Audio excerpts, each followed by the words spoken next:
Latreo, Avis,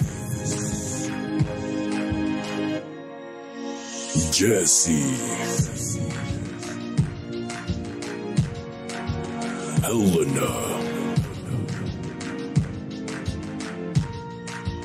Ice, Elliot, Aliza as DM, Lords of Faerun.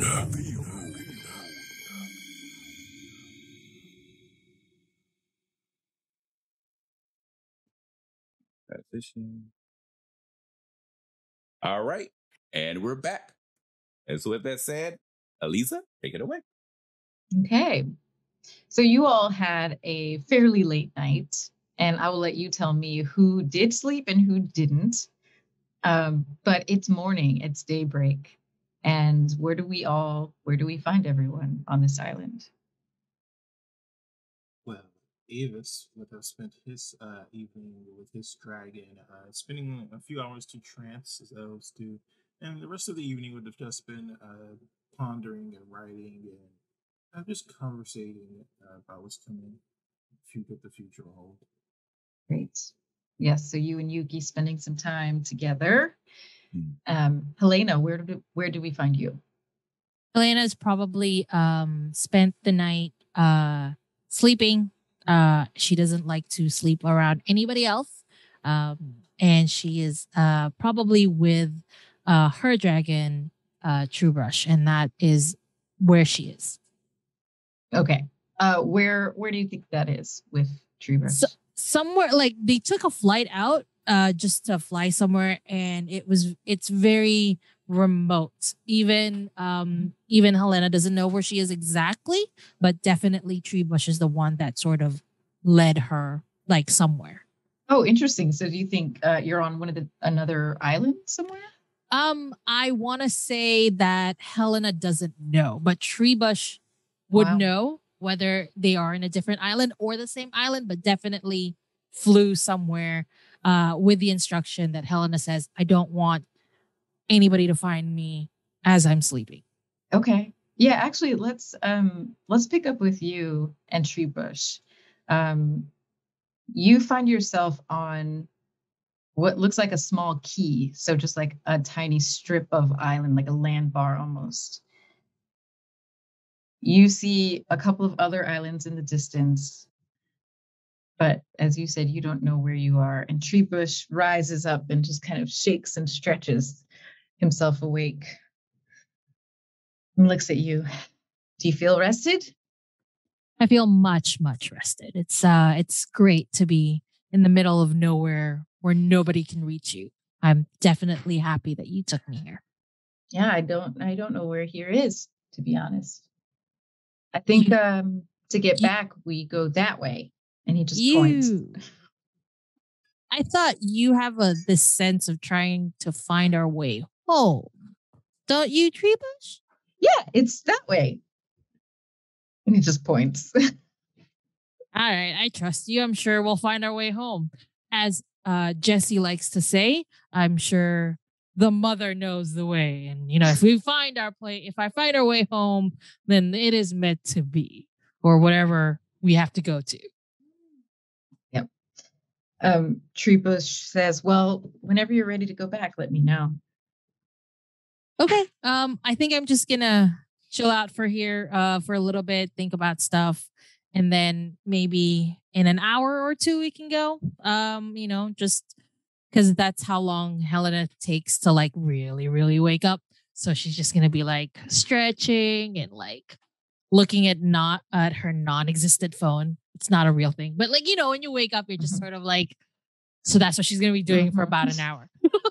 Yep, totally. It's the snooze button, basically. Treebush kind of like edges towards the water and dips his beak in and then snaps and grabs a fish and then eats it.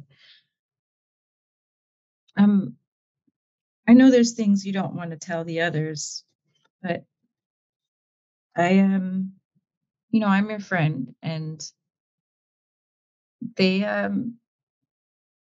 they're just trying to help you. I know.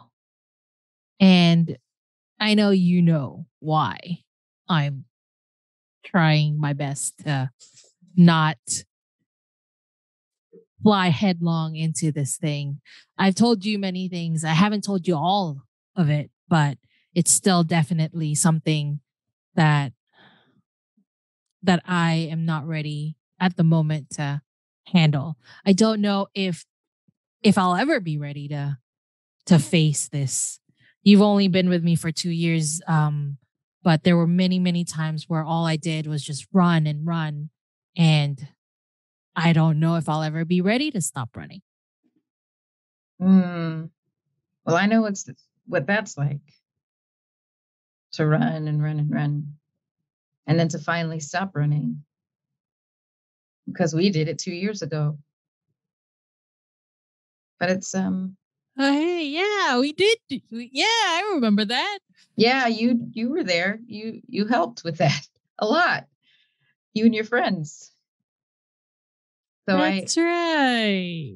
yeah, Yeah, that makes sense. You would understand what I'm going through. yeah. Hmm. And then Helena sort of just like stays quiet for a little bit while petting Treebush. Um and I don't know if like Treebush can tell, but Helena's like, let's not talk for a Yeah. little bit. Yeah, tree push. Actually, I'm gonna have you well, let's do an opposed roll to see if you're able to persuade Treebush to end this conversation, and if Treebush picks up on that. Just persuasion then? Yeah, and I'll do an opposed insight.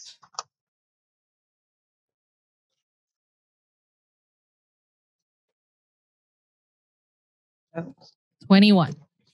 oh, do I? Should I? Well, I got a natural one, so. um, Treebush looks over at you and starts to speak again, but then says, "Oh, never mind." Just plops his head on the sand. That's basically what Helena's doing, like just rubbing behind the ears to like calm him down and not talk anymore. Like, Yeah. So we leave this small piece of an island nearby and go back to the Vishantar Island. Kira, where do we find Lutreo and your dragon? So Latreo and Snowroot would likely be whatever has a open spot in the island that has a large collection of trees that looks as close as that could be possible to a forest will probably be a spot that Latrell and Snowroot would be relaxing at. And so as I was imagining, I was thinking the entire goal of getting her away from the dragon's spot where there was so much conflict was to get her to be able to relax and enjoy the scenery and peace. So how I'm imagining is if they're still asleep or if they're starting to wake up, Latrell, Snowroot will probably sleeping one way, and then Latrell would be like laying his head on like her belly as they're kind of like looking up at the stars and stuff like that. Yeah. So the west side and northwest corner of the island is very rocky, and that's where the dragons have set up their little enclave. Where you are is probably going to be the south part of the island, like the center south of the island, where there is a cluster of trees. And then just to the south of you, there is a bit of a cove that has a ring of trees and rocks. And we'll pause with you for a second and just checking in with Jesse. Where do we find you in the morning? Jess definitely went back to his family, and he is cuddled up with his wife. And probably at this time of the morning, kids being kids, one or two of them would probably come and hop in the bed too, and trying to get us to wake up. Yeah. So those children uh, just are jumping all over you and your wife in the bed. Wake up! Wake up! It's morning. Wake up! And Eloa just turns over. Oh goodness, just one morning. Can we just have one morning where this doesn't happen? Well, I think that's that ship has sailed, so to say, a couple of years ago now, sweetheart. Yeah. The older girl actually is because she's a bit older for these types of antics. She's standing in the doorway drinking some juice, just watching and laughing, laughing at what's happening. Just What you could do instead of drinking that juice there is maybe make your old dad a cup of coffee. Or I can come help you and fix up some breakfast for your dear old mom here. mhm, Frankly, I prefer option number one, followed by option number two. But if I gotta go make the coffee while I'm making the breakfast, that's fine too. mhm. So he turns his head to Ella. I guess I'm making coffee and breakfast. Eloa smiles and scoops up the smallest baby and kind of like gives him a bear hug. Oh, okay, we'll meet you in the kitchen. All right. Jesse will trundle out of bed, and he is going to, as he's going past the doorway, he's actually going to scoop up his eldest daughter and carry her over his one shoulder while walking out there to the breakfast, and then just pop her down, give her a little kiss in the head, and like, go help your mom for a bit. All right. She He's gonna runs back out. make the breakfast. Okay. And he knows Latreia is bound to be coming at some point during the day, so he is going as large as he can with the amount of food that he's going to be preparing. Yeah. I mean, let's do some type of check to see if you how large the breakfast is, I guess. That's a good idea. All right, let's see. Where's I have a little chart. I don't know where it is. So many windows, so little space. For sure. You ever played Alice is Missing? Oh my goodness. Oh no, I almost played it yesterday, funny enough. It's great, but the amount of windows that are running for that. Oh my god. Okay, there. The computer was like, "Why are you doing this to me?" Oh my god. Okay, so I mean, we could just make this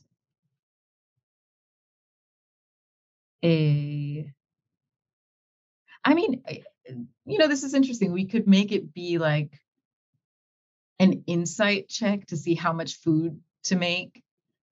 Okay. I don't know. Yeah. Yeah. I mean, or survival just for cooking, maybe. I'd prefer insight, but they're both wisdom checks, so entirely up to you. Yeah. Let's do insight. Yeah. Doesn't matter because I've got a natural 20. For 27 if it's insight. Woo! Yeah. Okay. So you know that Latreia and the dragons, you're going to need to make a big old breakfast. And actually, I'll let you describe what type of breakfast do you decide to make for everyone? Well, I think Jesse is probably going to be making the world's biggest omelet that you have ever seen in your entire life. It is enormous. It's less of a traditional omelet, more along the lines of one of those Spanish omelets where it's all like one kind of piece, and you've got there's potatoes, like a frittata. There's definitely some kinds of meat in it. There is peppers and all kinds of things, and it's big. He ends up making it in like almost this big sort of like wok shape type thing, and so the smells are coming hot and heavy out of the kitchen, and he's definitely got some good coffee going. Great. And this morning, just like every morning that you're on the island, that grandmother and Bryn are usually out early. they're off doing things like some hunter gathering things, fishing, just kind of tending to the things that the village will need. So they're not around this morning. Okay. So, okay. Let's cut back to Latreu. So you wake up after a night just sleeping under the stars with your dragon best friend. And he would turn over to a Snow Root. Is she awake at this time, or is she sleeping as well? Snow Root is also waking up. Okay. He would look over. He says, good. I was thinking I was going to have to carry you. I could have, but I prefer if we just fly over. How are you feeling? I'm feeling better. Better? Was it the arroz con mandules? Yeah. It was so good. It was so good. It was really good. Oh, that is something I want to see if we could talk to Mom about. I'm not sure if she could make it, but if she could, it'd be fantastic. Mm-hmm. Yeah. Yeah. It was it was good to kind of stand up to those other dragons too. Yeah. There's always something I was concerned about was how the dragons were treating you here. I'm glad you were able to set up for yourself. Because if you did it, they probably would have continued to try to bully you and such. So now they'll maybe know next time, especially now that they know that I'm your corner. Maybe not to try to risk it. Yeah. Mm. I've never ice breathed someone like that before. How did it feel? Felt really good. That's good. That's good. We're going to use that because, as you know, we're going to be seeing we can find your brothers and sisters a home. Yeah. And likely I may be finding some information about myself out there. So keep that ice breath on standby. I think we'll probably be using it in the future. Yeah. Okay. Are you excited about that? Finding where you came from? A bit. It's hard to be excited not knowing what to expect. The only thing I kind of really know is a vague location. I don't know anything about my birth parents or if I have any siblings. I just know I'm associated with a giant kin. Kind of. I think I remember a little bit about it, but I can't remember too much. So it's kind of hard to be excited about something you don't really know what you're going to see, because it could be filled with disappointment or it could be filled with absolute joy. So not only that, but it just adds on top of the things that I already have. I have you, I have Mom, I have Elliot, and I have, of course, everybody else, Jesse and Avis and Helena, even though Helena is actually really strange right now. So that's already is fantastic. So it's kind of hard. Maybe once when I get there, I'll be able to see. But I think I've been closed off to it for so long because I just love my mom so much that I haven't really gave it too much thought or opened myself up to it. And Snowroot, while she's listening, has just kind of had this very low purr growl of just like recognition. Well, I'm here for you, friend, for every part of that journey. He nods. He says, "Thank you." And he kind of, they always do it. And kind of, he puts his head against her nozzle, kind of as a way of endearment, like their version of a hug, as he kind of like leans against it. And he says, "It's going to be fun. It's going to be fun. I think most likely it will be dangerous because there's definitely going to be a lot of content, a lot of things out there we have to be eye out for. But that's what your ice breath is for. Mhm. And Latrell, go ahead and make a perception check. Okay. My first roll. Boop. Oh, 15. Okay, 15 plus 6. Okay. So that is a 21. Oh, okay. Oh, see. Oh, that's quite good. Mhm. You actually Everyone's rolling really great.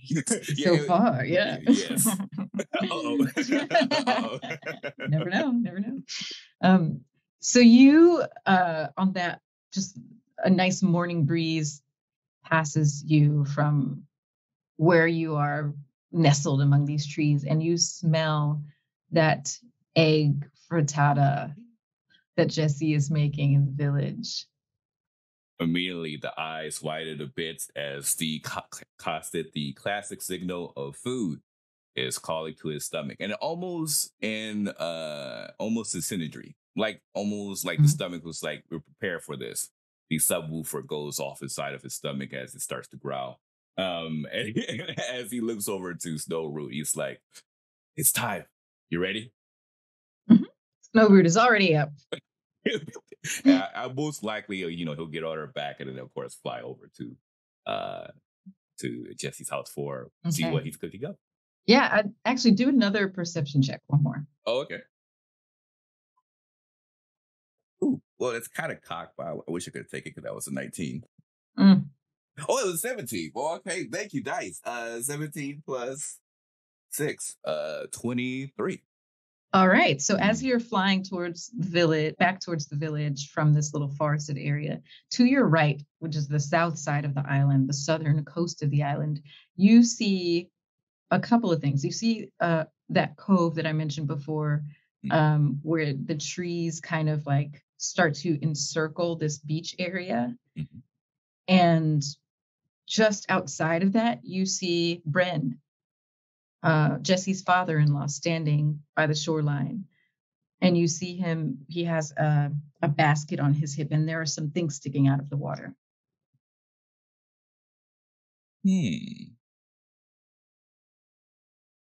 Some things sticking out of the water. Could I tell what the items are that's out of the water? From where you are, it looks like maybe some sticks or branches are sticking out of the water. And it's just several different ones. Oh, this is hard because food is being pulled one way, but he has that squirrel moment being pulled in another. Let me roll a d20 to see which urge goes stronger, because 1 through 10 is food and 11 to 20 is an 8 food. Yeah, okay, so it makes sense. It makes sense. Yep. He keeps notice of the father, but he was like, "What was going on there?" Oh, wait, okay. And then he takes off and fly and continues to keep direction to the house. Okay, so you fly over back to the village, getting a nice view of the eastern edge of the island as you do that. And as the sun has started rising maybe 30, 45 minutes ago, it's still early morning, crisp, beautiful ocean breeze as you make your way over to the village. And then you land right by Jesse Diaz's kitchen. I want to say you'll have noticed as well that Jesse, he asked Jackson to go out and see if he could catch a couple of sardines. I don't know if you've ever had barbecued sardines like Portuguese style, where it's just like on the barbecue. It's like the whole fish. And it's just real good for like breakfast or lunch or anytime. But he's doing a couple of those as well. So is Jackson outside right now, or is he coming back? Or no, this would be just in the meantime. So I think maybe you would see Jesse in a more of an outdoor kind of place right now, kind of do the barbecue. Oh, okay. This would be interesting because I don't think he's really used to barbecuing. So I think the smell would come and hit his nose, and he would be a bit confused about this. He's like, "What is this?" And then of course you just hear the thumping footsteps of a half giant make his way across And as he approaches, he looks down and says, "Food." Yeah, these are just bad then too, but I mean the bulk of it's in the kitchen already, big fella. So feel free to get yourself started now. There Mm, should be enough for everyone. So you know, you can't eat all of it, but there should definitely be enough for you. Will keep in mind. Yes, half, half. Right. Work. That's about right. Okay. It's kind of how I eyeballed things. It was about half, Okay. you know, but there's a lot. He looks over to Snow Root. He says, "So me half, you, how, how much?" And he looks towards Snow. Well, actually, you switch over. It's like, how much you would eat Snow Root? Um, hmm. Snow says, until my belly is full. Hmm. He looks over to Jesse, who said, "Well, may need more food soon." Oh, I can go hunt though. I'll go hunt for the rest of my breakfast. He looks over. You sure? Mm-hmm. Okay. Then he returns back to Jesse. Who's like, "Never mind. She will hunt. She will hunt." Jesse will make sure to give Snow a few morning screeches and a kiss in the forehead. It's like now there's you know, don't be shy about eating my food though too, you know. But if you want to go hunt, go hunt. Mm-hmm. All right. And at that, he of course makes his way inside of the house, ducking underneath the door location. Make sure he doesn't hit his head and starts to go into town. But he does actually keep just half. He understands half is half, so he just makes sure he cuts right in the middle. Nothing more, nothing less, and then just scoops it on a big table and then just starts diving at the top. I have a question for Latreo. Does he drink coffee? Oh no, no, it's Well, water. What? Jesse has definitely prepared a really large mug for you that does have some coffee in it. So whether Latrell will have it or not is another question. I don't think he's relatively familiar with coffee because it's not really something that's normally seen in the forest. So he just like he assumes that maybe it's like the beer and other things that people are drinking because he noticed people behavior changes a bit when they drink coffee. Very similar to how, not similar to different to how Elliot was actually very unique from his wine cuisines yesterday. So, so he's just going to look at the coffee, but kind of like keep it off at a distance. But he assumes it's not for him because he just drinks water because that's what, or maybe juice, probably the most because That's fair. Mm-hmm. But yeah, he goes to town and he immediately starts to dive in, not even waiting for anybody else. He's just waiting to eat. He just eat it. And Avis, have you returned back to the village at this point? They would either be there or on their way back. Okay. Yeah, let's say that you've just arrived back and it's about an hour after Helena, you have woken up and kind of did your snooze button thing on the nearby small island. So you probably are also heading back at this point. Gotcha. So you all are now gathering for breakfast. And Jackson, as you all, and whoever wants to eat can eat, will eat. But Jackson looks at you all as you're eating and says, so what's the plan? Did you decide what you want to do today? I think we're going to go speak to Avila, right? After that, I'm not too sure. But probably heading out somewhere where we can go do a bit of shopping, I imagine. Oh, he will speak in common because he knows. Wait, just to clarify, how proficient is Jesse's Draconic? Is it intermediate or is it like access denied, nothing goes through?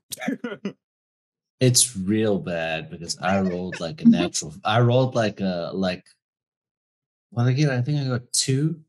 I think I rolled a 2. So I mean, you know, it's is bad. So would I think you would understand his broken common more, or would you understand his fluid draconic more? Probably the comment Yeah, okay. more. All right, gotcha. So in that case, he will keep with that then, and he will state, um, "Help dragons home. Will go to Vasa Mountains. Find spot. Also, I I think I may come from there.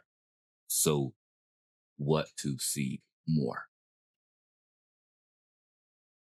Upon hearing this, Helena goes, I am for that plan. Let's do that plan, the one where we're going to the mountains. I'm all for that plan. Yes. Jesse has some food half in his mouth and he's like, I mean, you know where this place is. I have no idea how to get there. This is me asking if Jesse has heard of these mountains before, if he knows of where they are. And who are you asking? The DM. Oh, sorry. The table as well, but also the DM. Yeah, I mean, you would know that they're to the north. You probably don't. Okay. You might not know much more than that then. Okay, yeah, that's good. I mean, this place is like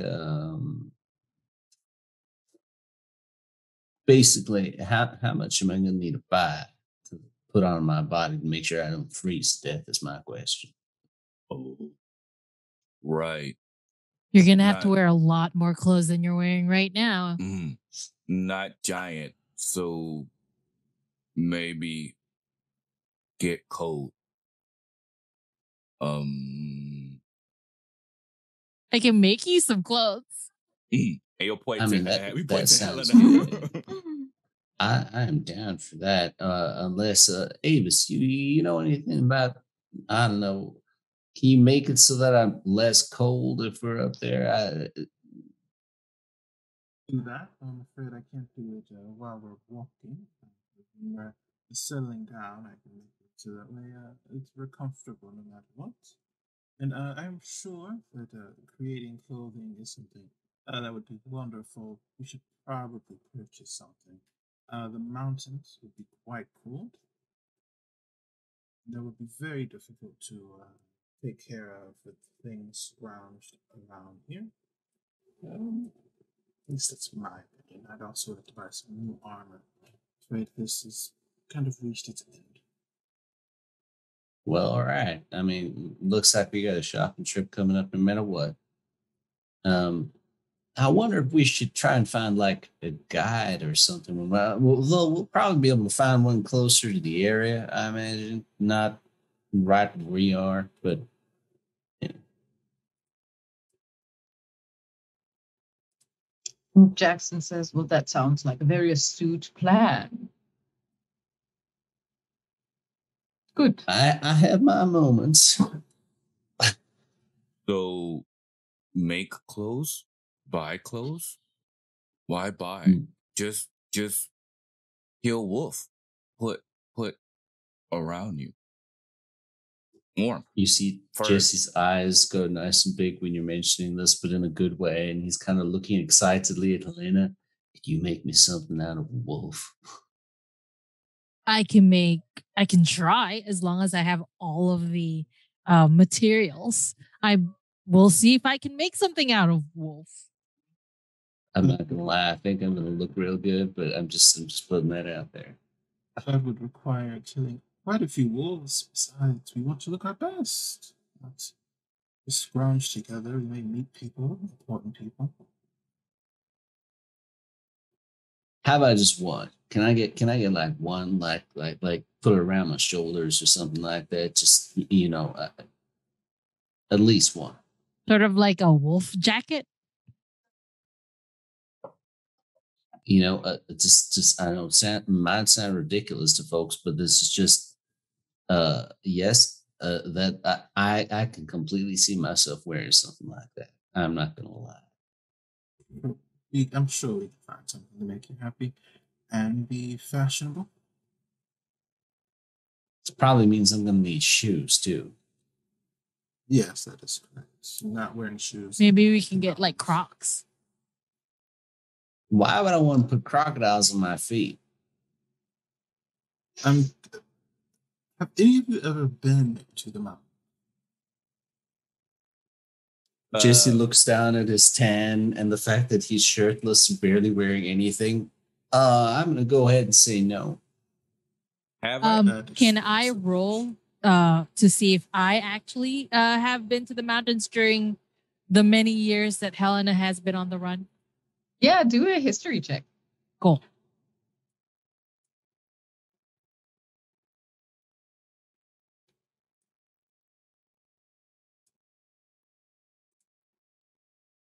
So 13. Okay. I would say yes. You do have some memories of so, and also you would know that Vasa, the area that they're talking about, it is the northernmost like territory that has an economy and civilization. Above that is just wilderness, cold wilderness. Below that, it's basically in a valley, so there are mountains called the Galena Mountains. So Cool. you know a little bit about that area because you have passed nearby it at least. Don't worry, Jesse. I know exactly what you'll need and what will, what we'll make for that. You can see Helena just getting excited about like the prospect of not only creating new stuff, like new outfits and stuff, but also going to a different location that is even harder for, that's even harder for her to like be found. So she's just like, she's throwing herself into this plan head on and just be like, yes, this is what we're going to do. Mm-hmm. And she's excited about it. Perfect. Yeah, I want you, can you go ahead and make a deception roll to see if anyone picks up on this? Or if you're able to convince people that this is... I must straight up tell you, I have plus 11 on deception. Great. But it's going to be fun to see how much higher I get. Yeah, 40. I mean, that's a classic rogue roll if I've ever heard it. 27. Yeah. So, yeah. You've successfully shifted the focus, at least for now. This northern trip. Gung-ho about the north. Perhaps. Well, I worry for all of you, but we could make the trip.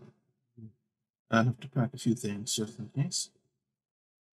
At this point, Bren comes walking back up into the village, and he's you can see that he's wearing like these loose pants that are made of like soft light fabric, but they're wet from the knees down.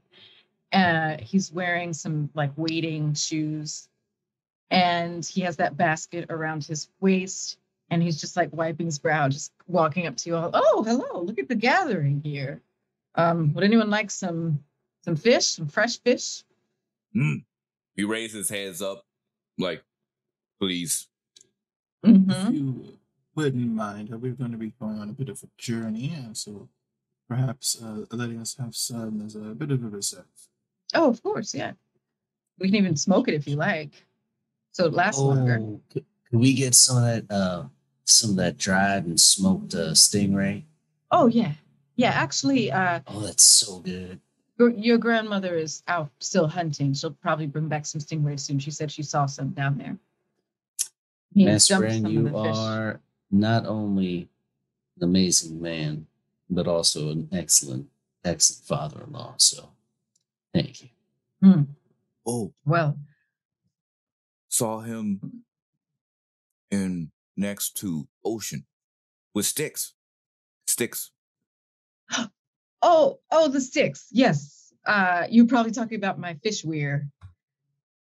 So Jesse knows this. When he was a little boy, I would teach him how to make a fish weir. So it's a trap that you can set up in shallow water, and you basically make a pen underneath the water that fish can swim into, but they can't get out. So I'm not a hunter. Your grandmother and your wife are better hunters than I am, being druids and all. But I should get back out there. She went back out to find some stingrays, and she's waiting. She might be waiting back. Actually, if you all would like to see her in action, you should follow me. It's a pretty amazing sight to behold. Well, you guys want to take a little trip? I've never seen a contraption like this, because if he just sees a fish, he just stabs it and then drags it away. So he's like, a trap? Okay, how does this work? Just you wait. And Bren dumps the fish into a barrel that's just outside the house, and then says, all right, follow me, and starts walking back down to the shore. All Do you all follow? Oh, yeah. Latrell follows suits. Yeah. Bigfoot sips it away. Okay. So he leads you down to that spot that you saw him at, Latrell. You see the sticks sticking out of the water, and it's best described as a pen. Yeah, an underwater pen that's created for fish to swim into. The opening is wide, but then it narrows towards the pen and then opens wide so that the fish can swim in, but they have a hard time finding their way out. Bren walks over to this trap and kind of steps into it, even looks down and says, oh, no new fishies in there yet, but just wait for one moment. You'll see something really spectacular. And just a few moments later, you see a dolphin heading your way with a stingray in its mouth. The dolphin rises, brings its head out of the water, and then keeps rising. And as it rises, it transforms into the form of Jesse's grandmother. She drops the stingray into her hands and hands it over to Bren. Nice and fresh. Good morning, everyone. Very More impressive. grandmother. Hi. Very impressive. Good morning. What? I never get tired of seeing that, to be honest. Eat raw. I let Eloa sleep in today, but usually she's out here hunting with me too. Eat raw? Oh, you can if you like. For me? Well, I hunt for the entire village. Oh. Okay. But I've been hunting all morning. I could use a break, actually. There is coffee and frittata back at the house. So I also barbecued up some sardines. So some food is ready. Wonderful. Bren has handed her a robe, by the way, so that she's not standing here naked post dolphin transformation. So she's wrapping herself in this robe. She says, Bren, let's go back to the village. Jesse, didn't you and your friends, didn't you say you were going to go see Avile this morning? That we are. It's getting a bit late in the morning, so you might want to head over there soon. Okay. This is the best time to talk to them. We'll head up there now then, I think. If y'all okay with that, we should head up there now. He nods. So don't want to keep them waiting. All right. Okay, remember it's just past in that cove, just past that tree line over there. And she points further west where you are. Thank you, grandmother. Thank you for showing trap. Bren says, you're welcome. Hey. Good to see different ways of catching your meal, isn't it? He brings out sword and just like kind of makes a gesturing motion to the ocean. Works, but that is nice. I like. I will try. Thank you. I'm glad you like it. Let me know how it goes for you. He nods. Probably super difficult. I don't see it being successful by any means, but he's going to give it a shot. You just have like random sticks sticking out of the water. That's what I'm imagining. Just like a random stick just stick. That's what I was imagining. It's just like, okay, what the sticks is just floating. It's not really doing anything. What's supposed to happen here? Yeah. Just a circle of sticks that washes away. Yep. Like the water just took it away. And that's supposed to do that. What's happening? You did it in time. But yeah. But yeah, so we'll follow, I guess, head over to the healer. Okay. So Jesse knows the way, and do you start heading that way, Jesse? Indeed. Okay. So you walk along the shoreline towards this cove, and as you get closer, you start to feel the stillness of this area. It's almost as if the air is more calm here and charged with the protective energy of the mother. Rocks and palm trees encircle this cove, and as you break into that tree line, that's where you're standing in this encircled cove, creating this barrier that sets it apart from the rest of the island. At the center of the cove and set back from the water line, but not too far back, maybe 20 feet, is an old ceiba tree. That's a type of tree that can grow very large. This one in particular is, being on the island, the trees don't grow super large, but for an island tree, this one is quite large at 30 feet tall. The trunk is about 6 feet wide. Its roots are thick, very thick, and they're split, and they kind of run all over the earth in different directions, really rooted to the ground with the roots above ground. The branches are kind of like chaotic orderliness with, branches just jutting out in all different directions, and then bushes of leaves at various points nestled inside this like chaotic orderliness of branches. You see old and new birds' nests that have come and gone. And Jesse, you would know that these are mostly the brown parrots that are indigenous to this island.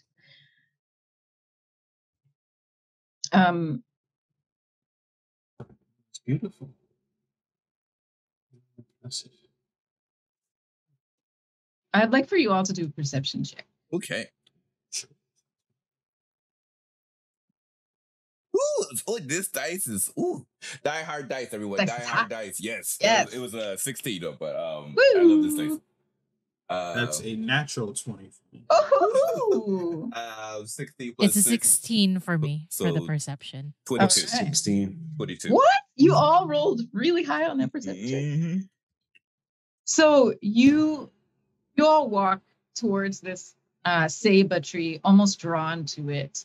And as you get closer, you notice a couple of different things. You see that there's what looks to be an arranged altar of flowers, shells, bowls with various offerings, beads, coral hanging from the lower roots, from the lower branches, and carved beechwood statues carved in the shapes of dolphins and porpoises and different sea animals, and one that's carved in the shape of a woman, the mother. And this is all encircling the ceiba tree. But what you all do notice with that excellent perception check is that the tree slightly sways. And it just makes this swaying motion before those split roots start to detach themselves from the ground. And the tree's face becomes apparent to you all. Jesse, you would recognize this as Avele. Avele, you see their wide mouths on the trunk of the tree, slightly part, round eyes open, waking up and peering over at you as it begins to speak. Jesse, my child, it has been so long since you've made your way to this side of the island to see me. Jesse will approach and put a hand on Avele's trunk and also put his forehead to the trunk, and speaking in Aquan, he will say, it has been some time, my friend, but it is always good to see you. What has brought you here? And who are these friends you bring with you? He'll switch back to comment. These are new additions to our family. Everybody, this is Avele. This is our healer. And feel free to go ahead and introduce yourselves. Their bark is worse than their bite. I'm sorry, I had to. It was right there. It was low hanging fruit. No, I'm sorry. Avele's branches slightly sway as if winking at your puns. Avis will step forward, take a bow. I am Avis Laquani, and it's nice to meet you. Latrell will nod and says, I'm Latrell. Do you know Valeria? Do I know Valeria? Mm. The language? He shakes his head. Mother. Oh, yes, the mother. Yes, of course. I am a conduit. The locals here may speak to the mother through me. Oh, different mother. My mother. She's like you, but different. Oh, I see. I'm an old tree, and I've never lived anywhere but this island. So unless your mother has been to this island, then I don't think I've ever met her. I see. You two, I think, would get along. And then Helena introduces herself by saying, "Hello, great healer. I go by Helena nowadays. Just trying not to lie." Mm-hmm. Yeah. Do I have you do? I mean, I know your deception is crazy high. He didn't lie. She does go by Helena now. I agree. I agree. She Actually, worded it accurately. yeah, totally. I'm just gonna do a quick check for. Okay. Avele shakes his branches at you, and also you see a little wink. Helena acknowledges the wink by bowing. Very nice. So, did you have something you wanted or needed? Do you need healing? Do you need refuge? Do you need peace? Well, a little bit of all three in a certain sense, I think, Avile. I was hoping that we could ask some questions of the mother. A lot to do about the safety of the Vision Thyroid, to be honest. And we had a few other questions in mind. Well, you know the rules, Jesse. You may only ask 3 questions of the mother. She will answer them in yes or no answers. All right. Well, I remember the first one because, to be honest, last night we had a little bit of fun. So my memory is a little bit hazy of the rest of them, but I know the first one, probably the most important, was so we had some folks come around the island that maybe shouldn't have been able to find the island. My first question is, did the mother allow them to come here on purpose? And this would be, there was a, what did we call them again? What did Elliot call them again? The you can hear Jackson's voice saying it the correct way in your brain, but you still can't really quite say it. The one T. Yuan T. And there was a fella with him as well. Avele takes this in and closes their eyes. And you see that the tree is still for a few moments. And you start to feel just a little bit of warmth energy radiating off of the tree. And without opening their eyes, they say to you, no.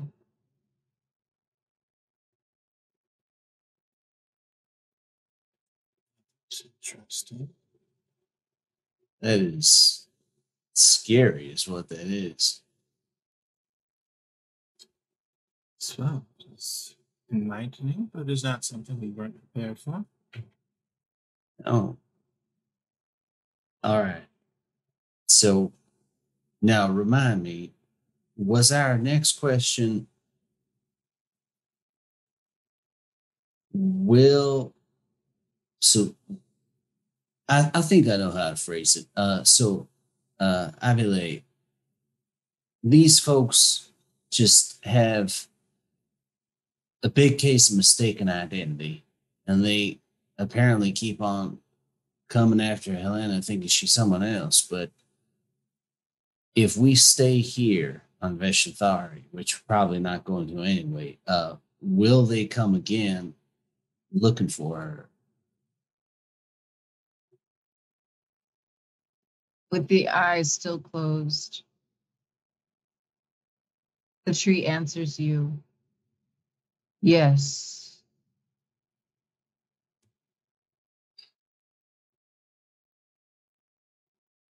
Well, we got one more question, folks. What do you think we should ask? I suppose the only thing left for us to know is if we should go after this person now or settle our dragons in someplace safe. Which question do you want to know the answer to? I suppose. Want to get to that soon? Well, Helena, these folks are after you. So, which question do you want us to ask? I don't think I'm ready to know the answer to my question. I don't know if we should waste our question asking whether we should go after this person or not, because knowing the mother, as much as I have, I feel like I know her, I feel like I already know the answer to that question. And so I think we shouldn't waste our question on that. I do think we should leave the island and go to the mountains. I think that's our best plot, like a best path right now. But I don't think we should waste that question to them. All right. I have. Will they come here if we leave?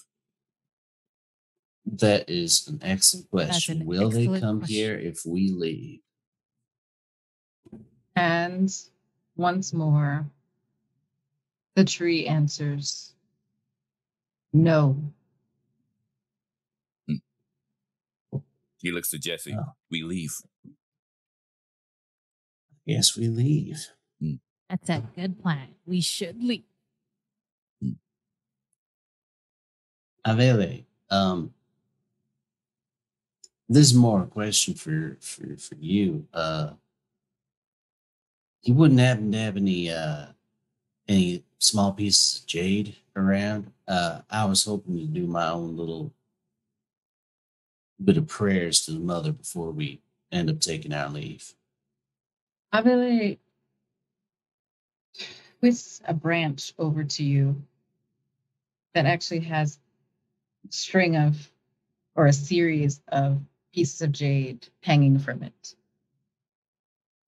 Jesse will give him a little bow like that. We'll give him a little bow like that. Take the 7 pieces of jade off. Thank you very much. You're more than welcome. Can I bring you anything while we're out there before I come back on the next trip? You may bring me some of that moss over there. I like to have moss near my roots. And that one hasn't made its way over here. It just needs a little help. Is this moss like close here that they're pointing to? Yeah. Without a thought, Jesse is going to get as much moss as we need. Well, thank you so much for everything. Go safely. Well, And with that, Avele's face kind of disappears back into the tree trunk. The roots settle back into the earth. And Avele becomes so still again, you would think it was just a regular tree. Well, just wow. I think so. So I reckon we can try to get a couple of supplies together just for our trip. And if y'all want to get started on that, I'm just gonna head out to the ocean for a little bit. I have something I need to take care of, but it won't be long. well, so gather Yuki and we will find food and I suppose about the other dragons. I'm gonna leave you all to what you need to do. Let's be finished in say an hour or so. That should be fine. Latrell will say, I will go hunt, collect food. See you shortly. Helena would actually want to stay with the tree, with Tree Bush just sitting down. Not expecting anything, like not expecting any conversations to happen or anything, but she just likes the peace of the tree. So she's gonna stay there. Tree Bush, on the other hand, basically she gives a signal to Tree Bush like, you can join me or you can go. But I'm gonna stay here and just sit. Yeah, tree bush just curls up near the roots of the tree and just kind of rests there with you. Okay. So let's say the day goes on. You all gather some supplies for your trip. Helena, you spend some time here sitting with this ancient tree in the quiet lagoon. And let's skip ahead a bit to maybe an hour or so has passed. You've been, go ahead, Jesse. Just has a little private thing that he wants to do before he meets Oh, up yes. with everyone else. Mm-hmm. Okay. So Jesse is gonna pop out the wings, and I'm gonna fly to another spot on the island where I like to actually go surfing, and but I am going to be collecting some bamboo, and I am pulling strips of the baby, basically the bark of the bamboo off, and he is going to knit a small little basket, and Jesse collects some wildflowers and puts them in the basket and arranges the 7 pieces of jade just so, and then he wades out into the ocean until it is about just under his pecs, basically. And then he's holding up the basket and he's going to start praying to the mother, but in celestial. And he says, "Well, mother, a lot of things have been happening lately, and new children have come to our island, and our family is growing. And I ask for your protection and guidance on our journey. And I offer you my devotion to protect these people and their freedom to choose and strike against those that would disrupt the freedom in their lives." And he will put the offering onto the waters. Right. So you go ahead. Yeah, then after that, Jesse would probably start making his way back. Okay. Great.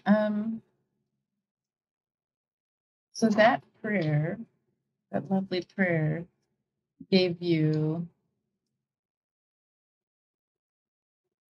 that prayer gave you guidance.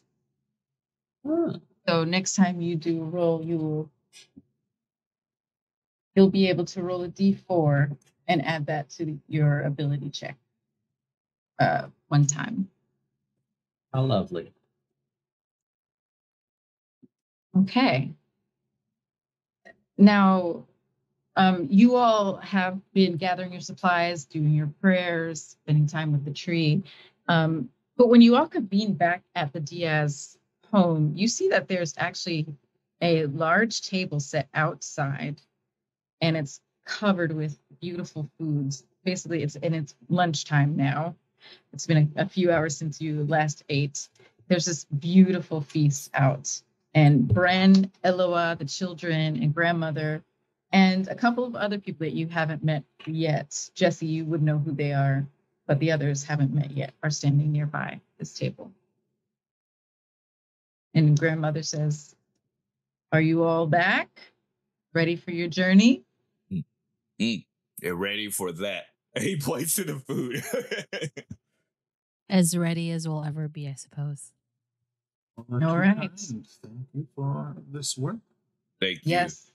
Well, I couldn't send you off without something to fill your bellies and to give you some type of courage and inspiration. So enjoy your meal.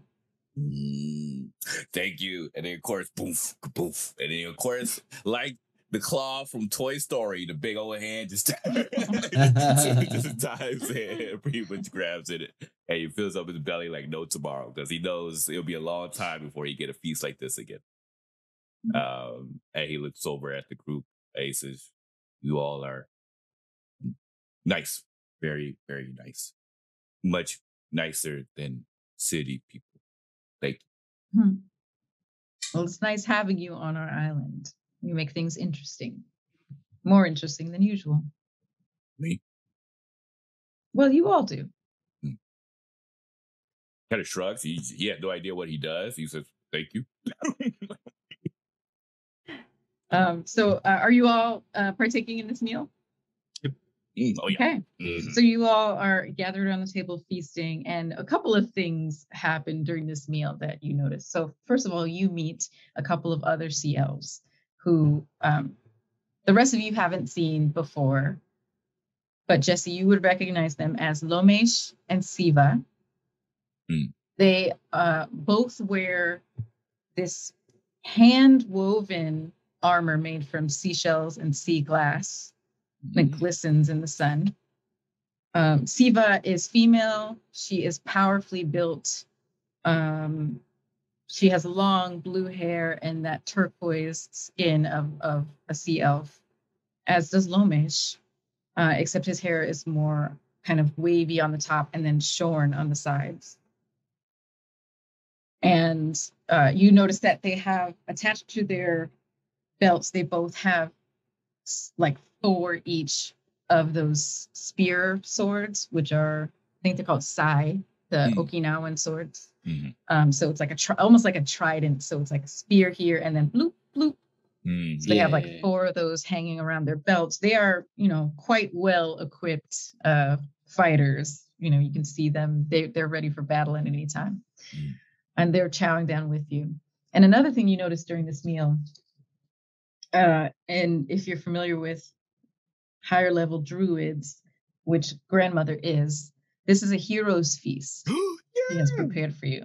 Ooh. So you get a few benefits from it. Here's what you get. So it takes an hour to consume this meal. And the meal disappears at the end of the hour. So it's kind of like an all-you-can-eat buffet, and then it's closed. And then you, for the next 24 hours after this meal, you'll get the following benefits. You will be cured of all diseases and poison. You will become immune to poison and being frightened. You will get all your wisdom saving throws with advantage. Your hit point max will increase by 2d10. So you can roll 2d10 and then add that number to your hit point max. And this all will last for 24 hours. Do we all roll 2d10 separately, or will you roll the 2d? Mhm. Okay. Yeah. No, you roll 2d10 separately.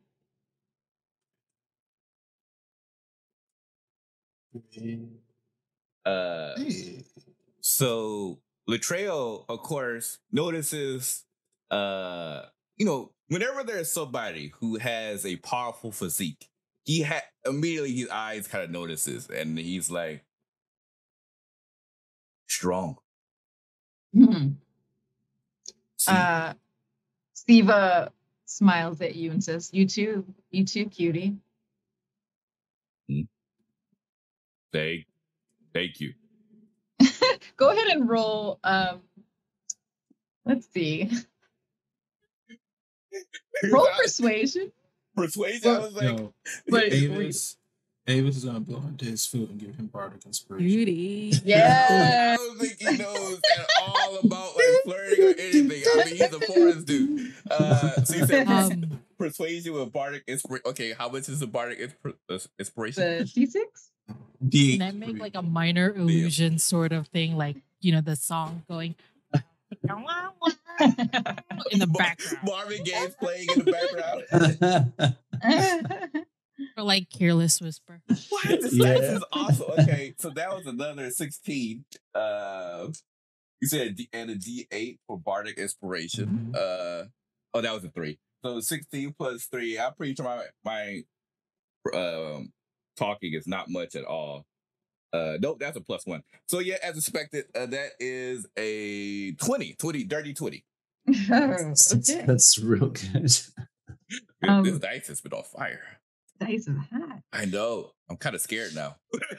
I know what normally happens. You start off high, and then normally it starts to just like go downhill. I'm like, come on, just hold on for another hour and a half. Yep. So Siva has been digging into a sea fowl, and she just picks up one of the drumsticks and comes over and sits next to you, Latrell, and says, "So, how are you doing?" Fine. Food's good. Mm-hmm. You warrior, right? Mm-hmm. Mm. She's speaking to you in common. Mm-hmm. Your common's not so good, is it? Half giant. Just what do you speak? I speak common, elven, and Aquan. But I don't think you speak Aquan, do you?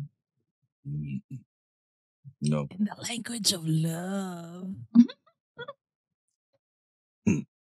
I see. Like Jesse, same. Mm-hmm. Well, I don't know if we'll need a translator, though. But how will we talk? There's many different ways to communicate. So this is so hard because I know he doesn't understand this concept, and so I'm like, I'm trying to figure out the road he's going to take. Okay, and so he kind of looks to the others, and it looks back at her and says, like, wrestling? Do you want to roll insight? See if you pick up on it. See if you pick up on what she's putting down. Body language. Yeah, let me roll insight, which is probably not going to be high at all. But let's just see. There you go. I jinxed it. It was a 9 on the dice, so that would be where is it at? Oh, there we go. Yeah, +2, so that's 11 total. Okay. Yeah, you kind of get the sense that she's not talking about what the word she's saying, there's a different meaning to them, but you're like, I don't get it. You're just like almost getting it. Like, And nearby, Lomesh, her brother who's across the table where she was sitting before, says, Siva, just come on, just back off. He's a kid. He's a kid. And Siva looks at you and says, how old are you? And he starts trying to count 18. Oh, I'm 19, Lomesh. I mean, if he's a kid, then I'm a kid. I'm confused. And Lomesh says, just pay her no mind. She's just a horny sailor fighter. And you're just fresh blood. You're fresh meat. Do we hear this exchange happening as well? By the way, yeah, you're all at the table. So Jesse is pissing himself laughing, and he's like, "Well, you see, Latreia, also like when a person really likes another person, sometimes they might get to each other. They might wrestle in an interesting way. I mean, you've been around. Helena is like using minor illusion to like get better lighting, like little like you can hear like little like sounds that's like very like romantic lighting and whatever, because she's excited for Latreia and is just like or whatever with the minor illusion in the background. Jesse, let's have you do a persuasion check to see if you can school Kira real quick, but also you get advantage because of Helena's illusions that she's thrown up.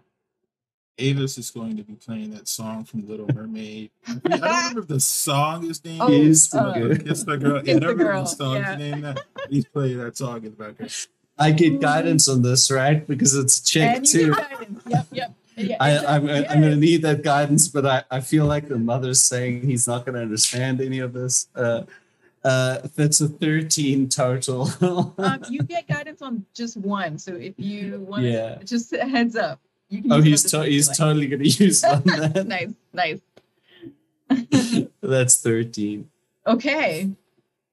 So yeah, you're starting to understand, like, oh, it's like when those two bears in the forest. Oh. You just see can see what's happening. They don't have a clue. You can see his eyes widen when he, again, the imagery of like the bears just having fun.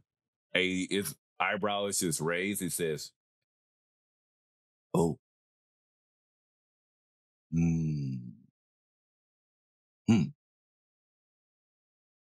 I see.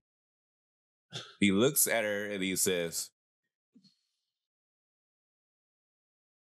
one condition. Yes. We wrestle. Helena chokes on her food.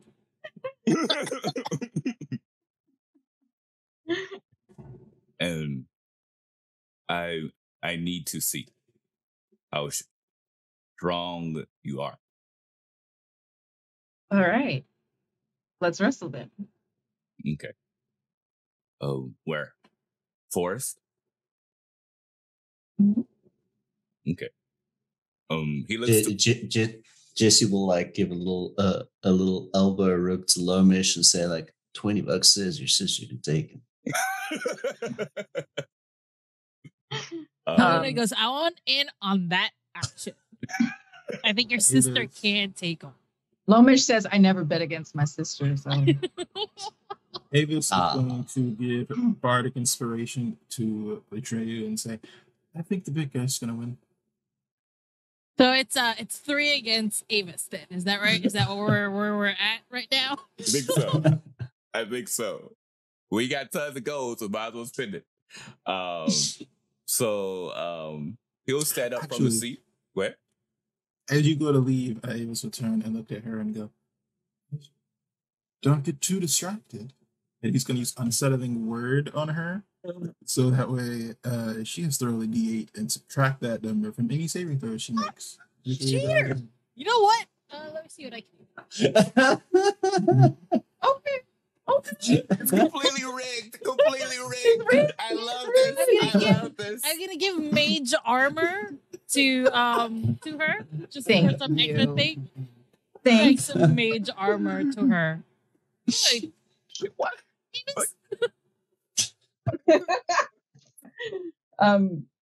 Yeah, what does that mage armor look like?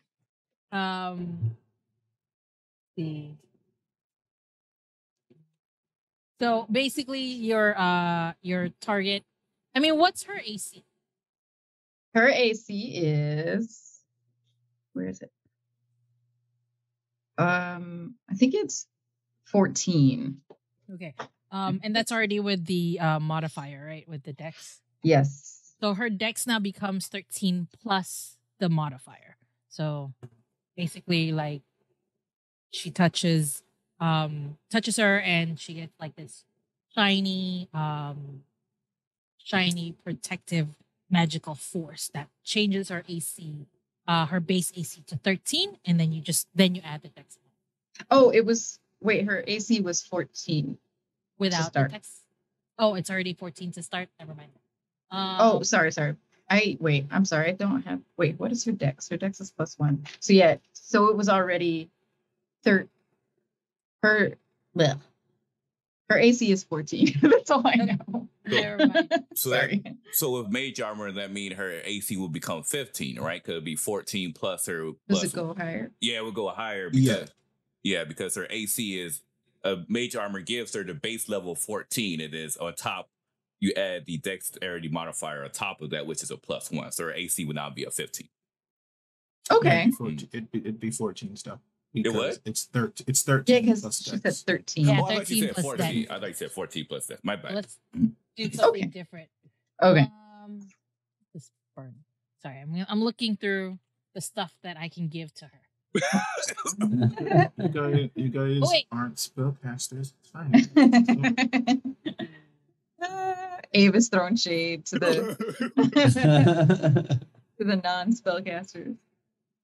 All right. Well, Latrell is actually already heading over towards where he knows the forest area is. He's not. He's like, we'll see. We'll see how she is. Then depending upon how well she goes. Yeah. Mhm. And the rest of you at the table, so you see her just kind of take a few more bites of the sea fowl, and then she says, "This might be interesting." And then she follows Latrell. All right, so what I'm gonna do is I'm gonna lend her my cloak of displacement because that's the one item that doesn't need to be like attuned. So I'm like, here, you can borrow this for now. This will help you achieve your goal. Wow. Wow. So basically, she Latre has this advantage on all attack rolls against you. Mhm. Oh, So well- that's what I'm gonna lend her. My This cloak is of become displacement. so serious. Oh, I'm like, I want to win. I was like, no. She takes the cloak and says, "Oh, thanks. Thank you for Welcome. this. It's very Yeah. kind of you." And she puts the cloak on. Plus, I think he should get some. So if you win, I think he will get some. Siva is like, "Well, I mean, that's my choice to make. Of course. But I get what you're saying. Thanks. All right. Anyone y'all wanna come see this happen? Yeah. I'm gonna let you folks have a good time wrestling out in the forest. I think maybe seeing as we're leaving the island, maybe Eloa and I will have our own little wrestling match while you guys are busy. Helena in the has no forest. boyfriend. This is how she has fun. Avis Okay. is gonna go as well purely for the chaos. Yeah. All right. Jesse will say to Lomish though, if you're gonna go check that out or not, I'm not sure, but We're gonna be taking off, and I wanted to. I had like a little bit of an idea. The rest of our dragon friends are a little bit restless, and we're trying to find them a new home. But I thought, seeing as y'all are the protectors of the island, maybe you want to encourage them a little bit, take them out on patrols and hunts, and maybe try and shape them towards that role of getting out their aggression by, defending borders in a healthy way. That is a good idea. I Because could. I mean, they're kids, so they need that bit of guidance. That's a good idea. I'm going to be honest. I'm not a dragon wrangler, so if you can give me some tips on how to convince them to do that, that would be great. I don't speak Draconic. You know what? I think the best way to go about it would be just to help them understand that this is going to prepare them for later in their life when they get their very own territory instead of a shared territory. Try putting that mindset, that it's just preparing them for learning how best to take care of a territory and get out any extra energy they might have. I think that's probably a good way to approach it. Okay. Yeah, I'll try that. All right. By the way, when do you all think you'll be back around here? Oh no. Could be quite some time. I usually try to make it less than 4 years every time, but honestly, this time our trip's been cut pretty short, so we'll see. Okay, because I don't know if you're up to speed, but when you were away this last time, we've had some action where we think the Sahuagin are closing in just on this area of the sea. So Siva and I just came back from kind of a diplomatic visit to the Isle of Presper. We were posing as just regular sea elves from a different island, so they wouldn't know where we're actually from. But we met with them to talk about the Sahuagin threat. And well, you just might want to, when you get back here, there might be some things going on we'll need you to help out with. All right. Understood. So just be aware. He gives me the shoulder clasp thing. And he returns that. Right.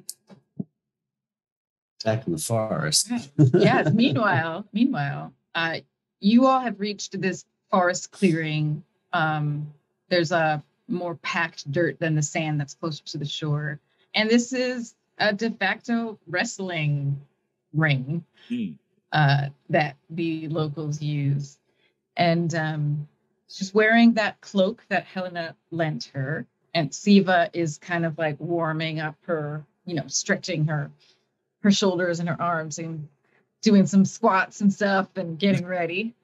Just kind of like mad dogging Latreyu, but very seductively, kind of sizing him up.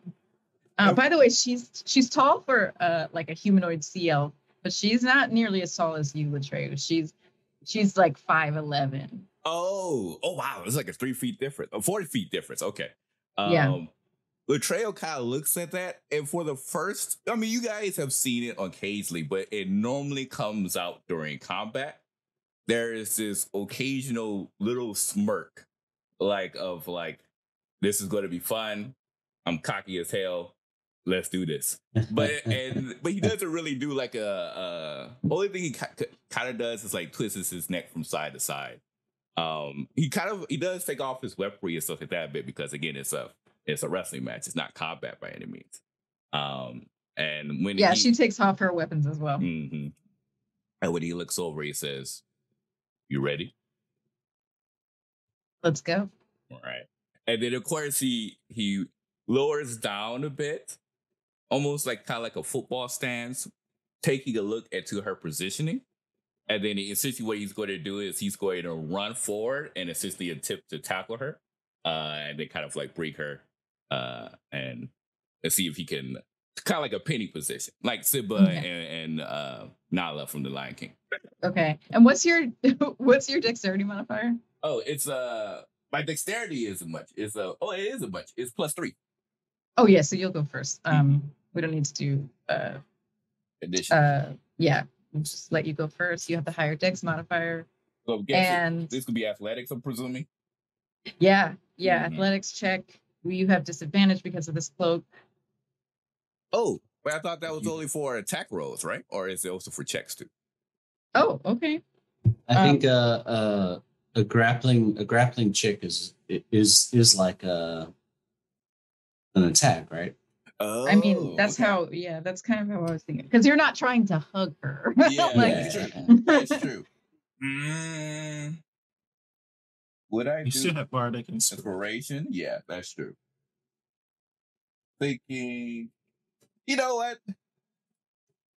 For that madness, and she's doing that, I'm going to use a lucky feat to balance out that disadvantage. Okay. So be a straight roll. Just be a straight roll. Okay. Like, I see that. I was like, okay. Okay. All right. That works. That is a 12 plus 9. I think it's 21. Before, the bardic inspiration is a D8, right? Okay. Oh, and that was an 8. So that is 29 total. He's a strong boy, I mean, he loves to wrestle. He's always big into wrestling. I mean, he wrestles Elliot all the time. Okay. Okay, so you grapple her. Oh yeah. So he kind of runs forward, and then when he looks at her body movement, he uses pretty much. You see his body goes lower, and then it raises up towards the end at the last moment to kind of like push her off the ground, and then he tackles on top of her, and it has her hands down on his hands on top of her wrist, kind of like in a pinned down position. And he looks down and he says, 1 point. And he smirks, and then he kind of gets back up. Okay. So that was cocked. Great. Okay, so she's going to, as you're backing up off of her, she's actually going to lunge for your middle. Okay. But then she realizes that you are like super solid and doesn't really do much. So she kind of ends up like hugging your middle and then just like, and then she stands back up and looks at you. I need to rethink some things. And then she dodges. You have disadvantage again. And now she dodges. Okay. So he notices that her speed kind of picks up a bit when he's dodging back and forth. He's like, oh, her tactics change. Again, there's their classic smirk. And he looks in. Now, of course, I'm not using lucky again. That's great. So, all right. So disadvantage. Okay, so the first roll was a 13. Second roll is a 19. Holy crap. I tell you, this dice is fantastic. All right, but those bardic inspirations. So it's just a 13 plus 9. Yeah, 13 plus 9. So that's just a 21 there. 22. 13 plus 9. Oh, yeah, it's 22. Yeah, 22. So what are you trying to do? So this time, what I noticed that she's dodging, what I try to do is you see kind of like, almost like, with football players kind of like move to the side in a lateral position and kind of like flake around an individual to sack the quarterback. That's essentially what he does, is he moves in a football position in a lateral movement around the side, and then he pretty much like kind of like grabs her by the waist and then like kind of like brings her to the ground. And then when he brings her to the ground, he's like on top of her again with the two hands. He says, "This is fun." This is fun. But he kind of stays there this time. Like, you're good. You're good. I'm pretty good, but you're really good. That was your second point. Yeah. He nods. He says, and he kind of from there, he leans a little closer, then he stops, and then he gets back up. And he stands up. Okay. Try you flirt. Ah, he's learning. He's learning, yeah. He's learning just a little bit. Just a little bit. Okay, she finally rolled decently. Okay. So yes, her tactics did change, and now she's actually So did you get back up or no? Oh yeah, I got back up. Okay, so you got back up from her, and this time she actually doesn't get up. She just spins on the ground, and then her leg shoots out under your, like behind your leg. Oh. And you fall. You're just like on your butt. The Black Widow move. Nice. He's like, oh, nice. he just slides there, you just hear thump. And it's like, oh, I didn't see that. She leans over you and she says, ".1 for me." He smirks. He looks up. He's like, well played. Ankle bar. Well played. Does she get up or does she stay there? Oh yeah, she's standing. She's just standing there, like in front of you, and leaning over, and then she just straightens up and walks back a few feet. Okay. So he She's gets still up. there. He smirks. He's like, I like that. And you notice that he remembers that movement in his head because he's never seen a tactic like that before, and he likes it. So he's definitely keeping that for future endeavors. But there's definitely a genuine smile on his face, and you all can see that this is one of the most fun that Latrell has had. You could definitely see a genuine cheerfulness on his face. Halfway, of course, because of the interest, but also halfway from the wrestling experience as well. Okay, so he's gonna go for number 3 once again. So this is the third point. That's why I'm using lucky, because I'm like, you know what, it's time for me to close the deal. One solid roll. Let's go. Great, that's 11. So 11. Should have had her dodge before. Dang it. 11 plus 9, so that's a 20. Okay, yeah. Mm-hmm. What do you do? So this time, he's actually, again, paying very close attention to her body movement. And as he rushes forward towards the legs, he kind of stops in midway, and then he kind of bursts again towards the side. And when he bursts towards the side, he kind of like brings her body up. And then, but when he brings it back down, he almost like wraps his arms around her to almost like protect her from the blow as it comes down on top of her. And then when he comes down on top of her, he kind of gets up. He says, I win. You beat me to 3 points. You do win. That was fun. Well played. Helena counts her money and just hands it to Avis.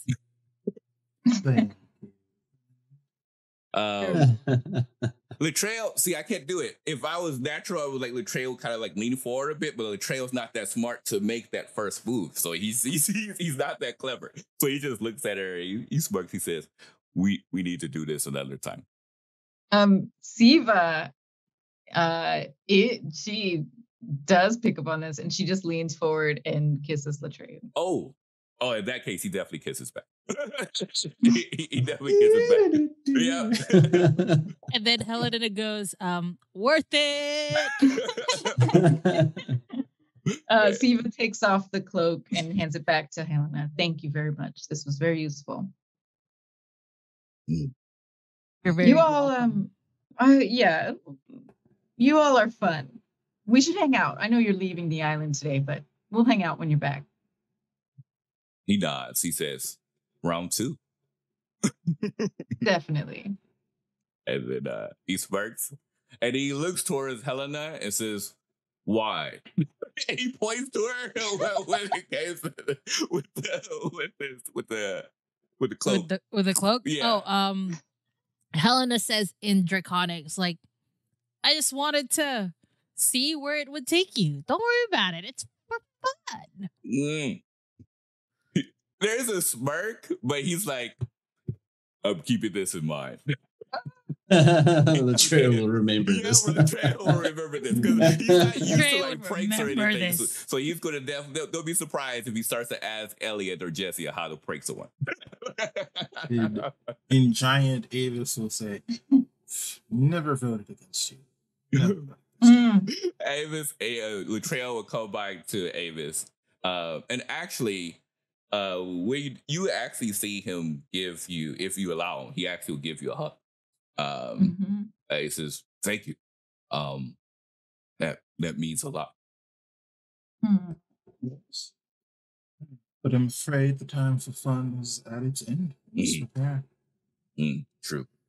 He kind of stands up, and then I'm riding Snow Root. Is everyone riding dragons? Oh, this is a draconic.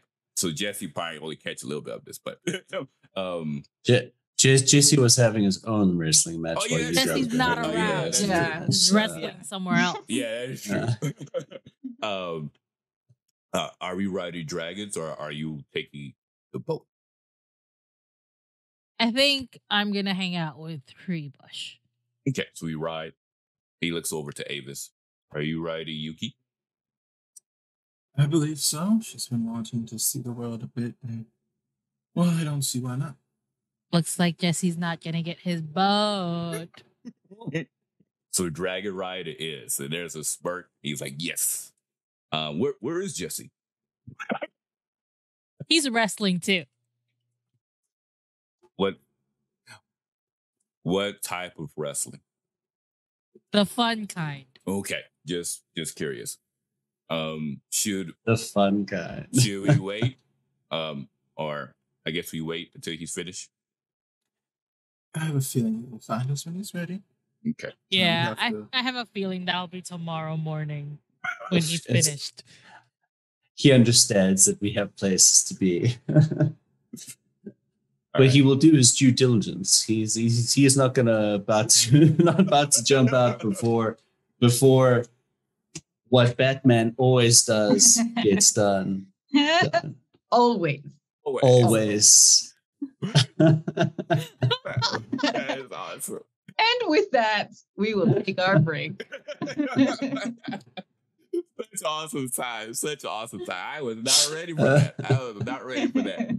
So I hope you all are enjoying the time here. If you'd like to talk about the content, of course, you can join our Discord, which I'll put in chat below, where we have a section for fan art. We have a section for spoilers as well as non-spoilers.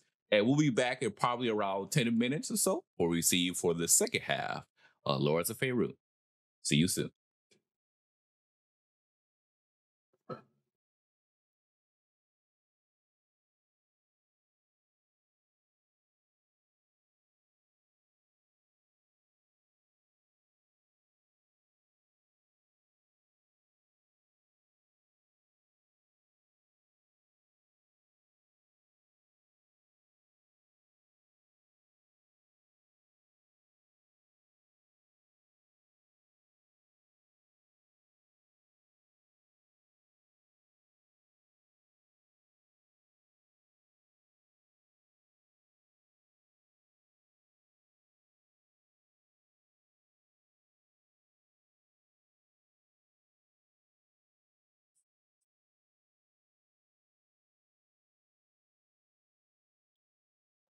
All right. And we are back for the second half of Lords of Faerun. Eliza, take it away. All right, so you all have filled your bellies with this hero's feast, gotten buffed up by grandmother Diaz. And now, unless there's anything else you wanted to do before you leave, you all have assembled at one of the highest rocks on the west side of the island. This is where the dragons, nearby where the dragons have their lair, their encampment. Your dragons you've basically loaded them up like pack mules with your supplies and everything in your own packs, and flown over to this place. Your family members and friends, new friends, Siva, Lomesh, and some other villagers are down by the shore looking up, waving at you, as you all are ready to take off with your dragons. And if you're ready to do that, then that's what you do. Mm-hmm. I'll wave at them, Ready. and then after I wave toward them, I'll give a nuzzle against Snow Root and says, "I won in wrestling today." Well, that's not surprising. It was different, very different. How so?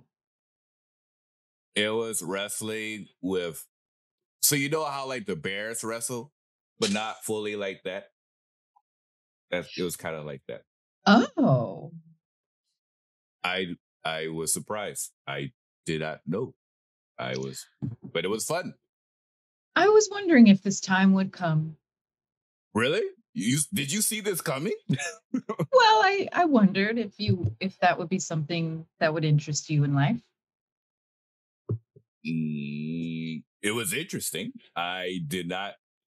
When the opportunity presented itself, who am I to remove it? But it was fun. It was fun. I would definitely would have to come back again for a second round. He does lose her again, and then he just hops on her back. So you all take off from the islands, soaring now, leaving the island of Vashantar. And this island is protected by the mother, so no one else can see it, and no one can come here unless, well, now we know some other ways someone could come here.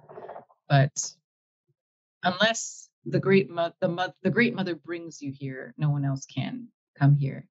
And as you get a ways out away from the island, maybe a few miles out from it, you pierce some type of barrier, which is it's barely even visible. It's almost as if a cloud layer, but it just happens to be a protective barrier that's around the area of the island. And now you are outside of the protection of the Great Mother. Some things to tell you. Your dragons travel at 72, well, let's say 70, just to keep it a nice clean number, 70 miles per hour. Also, they're young dragons. So 70 miles per hour is the speed of your dragons when they're flying. And you have told me during the break that your first stop is Yuan, the city of Yuan in Sembia, which is a coastal city just past the main Sembian Peninsula that juts out. And if that is still that's still your destination. It will take 2 hours to get there because it's 140 miles from Vashantar. And so now you take this flight with your dragons. It's a lovely day. It's a really beautiful day. And it's probably, you're probably around the late afternoon through early evening. It's your traveling time. So the sun is pretty high up, but it's starting to sink back into the west towards the end of your journey. High, beautiful clouds up ahead. You can see the waves down below you. The Sembian Peninsula starts to take view and appear out of the sea layer, the marine layer in front of you. Go ahead and roll me perception, everyone.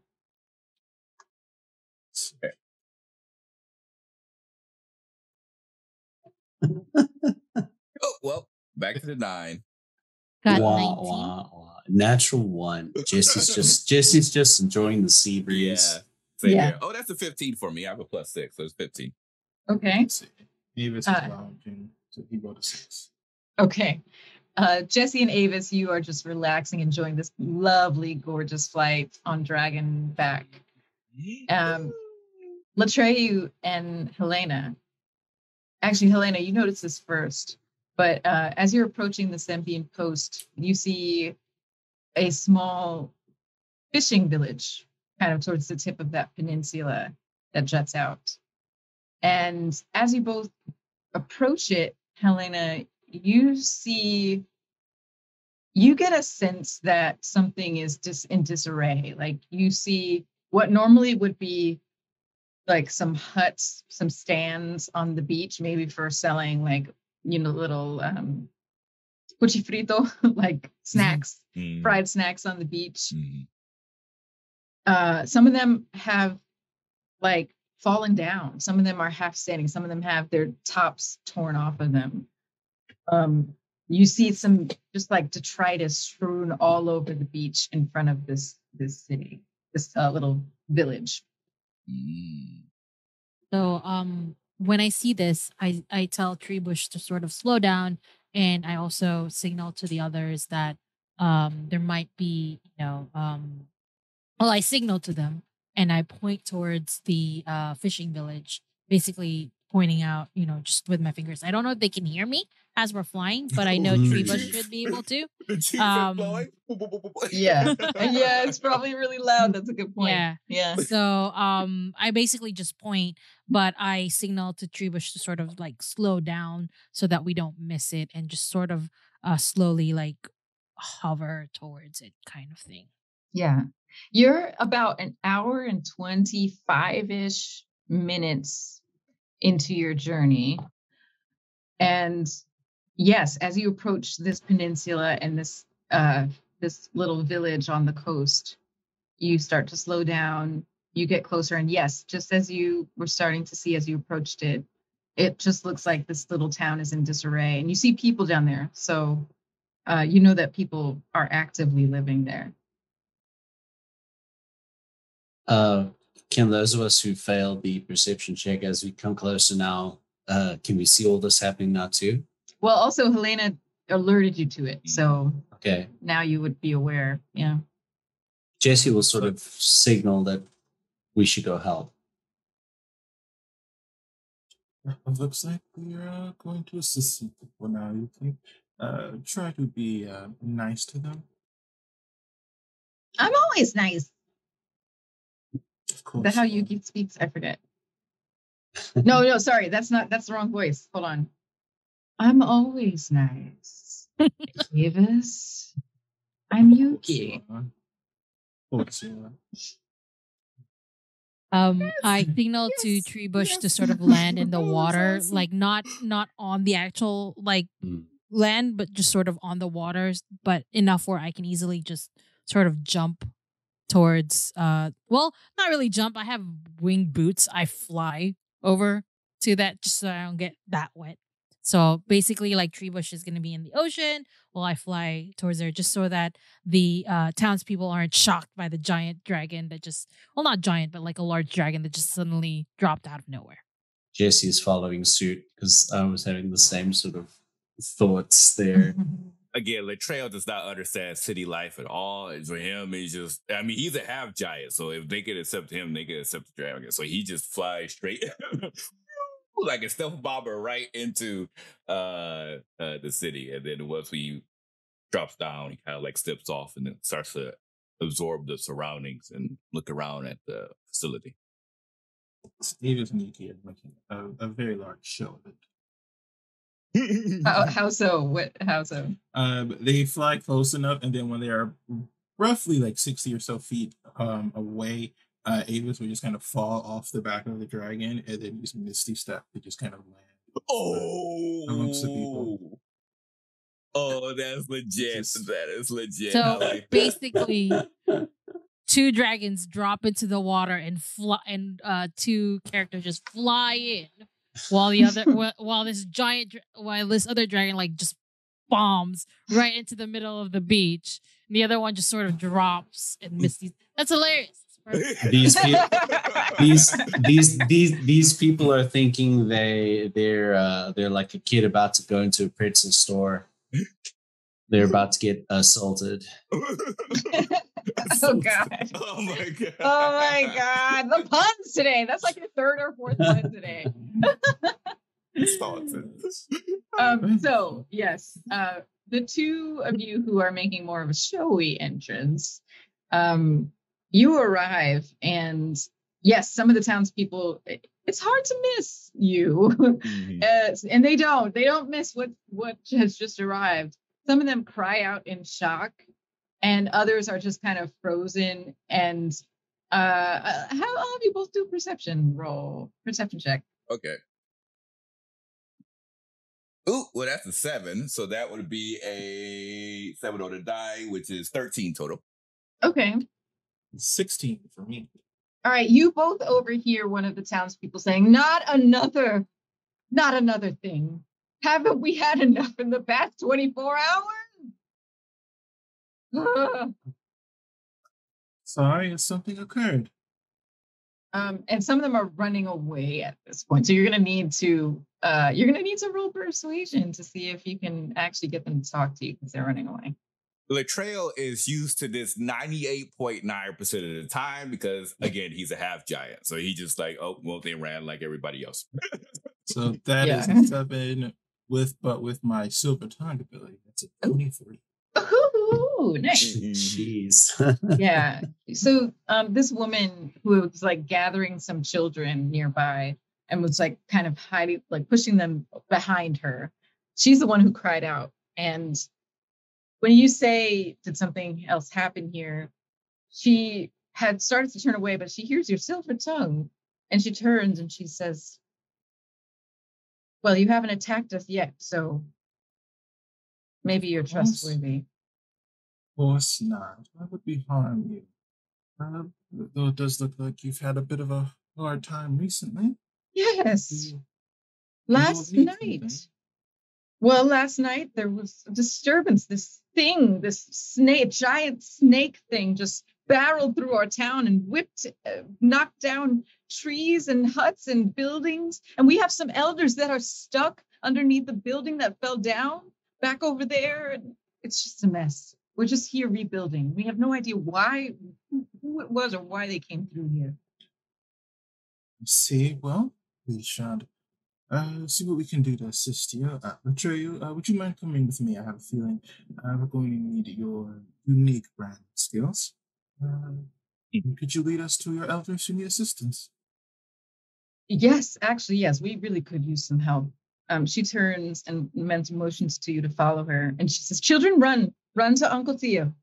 And the children run over to another gentleman. And I'm going to have Latrell do a dexterity check. Dexterity? Okay. Yes. Is this a danger sense? Or wait, a check or a saving throw? Check. Check, okay. Okay, that's not bad. 13 plus 3. Yeah, so that would be a 16. Okay, so you as you're stepping, you almost step on a snake. And then you don't. You stop your foot before it lands on the snake. And the snake slithers away. But then you notice there's a lot of snakes. Pretty much everywhere. There's snakes. Why so many snakes? The woman hears you and says, yeah, that's not normal for us. That's what happened first. These snakes, they just start coming towards our city, and then this giant snake thing passes through, and the snakes just kind of like overran our city. I think that thing brought snakes here, but didn't take the snakes with it. Where did it go? There. And she points out into the ocean. Was it slightly bigger than me? Yes, it was huge. And it had on like a belt or a sash of some kind. And there was actually my son told me this. I was too dazed to notice it. My son said someone was riding on its back. We saw it. We stopped it. You won't have to worry about it anymore. Really? I beat it. Oh. Are there any sick or anyone a bit harmed, injured? Yes, there's lots of injured. We've been tending to people since last night.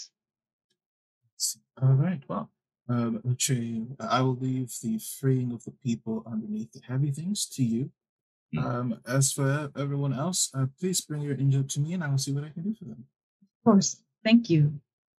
Would Jesse and Helena have made their way out of the up there as well now? Yeah, let's say that you strolled up like halfway through this conversation. You've noticed the snakes, and you've heard the last part of this conversation. Jackson will just be casually, slowly walking by Jesse because now that we've seen the distance, they just completely, dragged into the city. I'm like, well, I guess our carefulness is. Yeah. Just come here, Trina. Let's just go.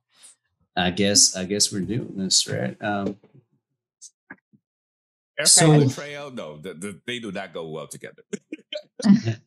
looking around, does Jesse immediately notice anything he can help with, like something that needs somebody that's trying to lift something up, or somebody that's trying to clear something out as he's coming in? Yeah. Let's see. Oh, yeah. Let me say, do perception check. See what's around you. Yeah, this set of green dice likes Jesse. 22. Do you all ever roll low? I mean, it depends. Bird. This set of dice seems not to like checks. Mhm. Combat maybe Yeah. for these ones, but this one for checks, I You think. got to know which ones to roll, I guess. Yeah. Know when to roll it. Know when to Know roll when it. to roll. Know when to Know which one to roll. Fold them. Jail. Know when to dice jail. Oh yeah, dice When jail. to dice Yeah, jail them. exactly. That's the first rule you learn. Yeah. Mhm. So yes, Jesse. Yes, you notice that a lot of snakes have just overrun one of the stands, one of the food stands. And there were baskets of food and things like that the snakes have just overrun. And the proprietor is nearby. It's an older woman, and she's just kind of unsuccessfully trying to like bat some of the snakes away, but then some of them like lash out at her and she's like, oh, get out of here. Get out of here. let me give you help with that, ma'am. I think maybe you just try and here. You want me to take you somewhere safe, and then I can deal with these? This is my stand. I want them out of my stand. I'm not going anywhere. All right, let me help you out with that, and he will brandish his spear and get to work on trying to skewering some snacks for the road. To be honest, I mean, like, I did roll. I rolled for the dragons in general to see how they do with just eating snakes, and they rolled well. So I imagine they're also helping with the snake problem. Yeah, just in the for sure. background. Go ahead and roll for snake skewering. I mean, I would think dexterity or sleight of hand even.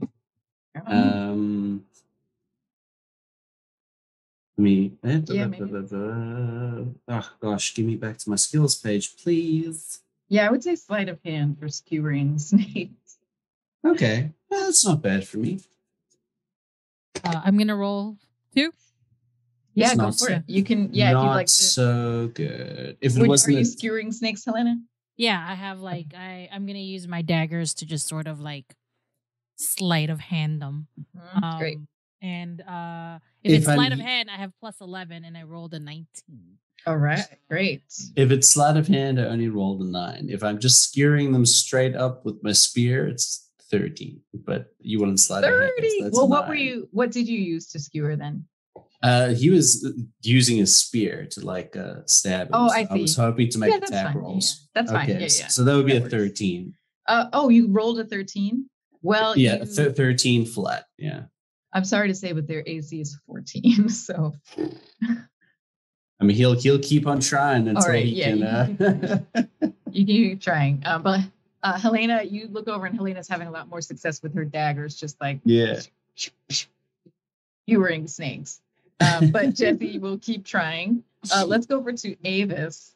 So you follow the woman, and she just brings you down away from the shoreline. So basically, the way this little town is set up is that the shore, there's kind of like a sand, for lack of a better word, kind of a sandbar or a small little hill that separates the rest of the town from the shoreline. And there are those cuchifrito stands, little snack stands by the water, but then the rest of the town is kind of protected by the sandbar.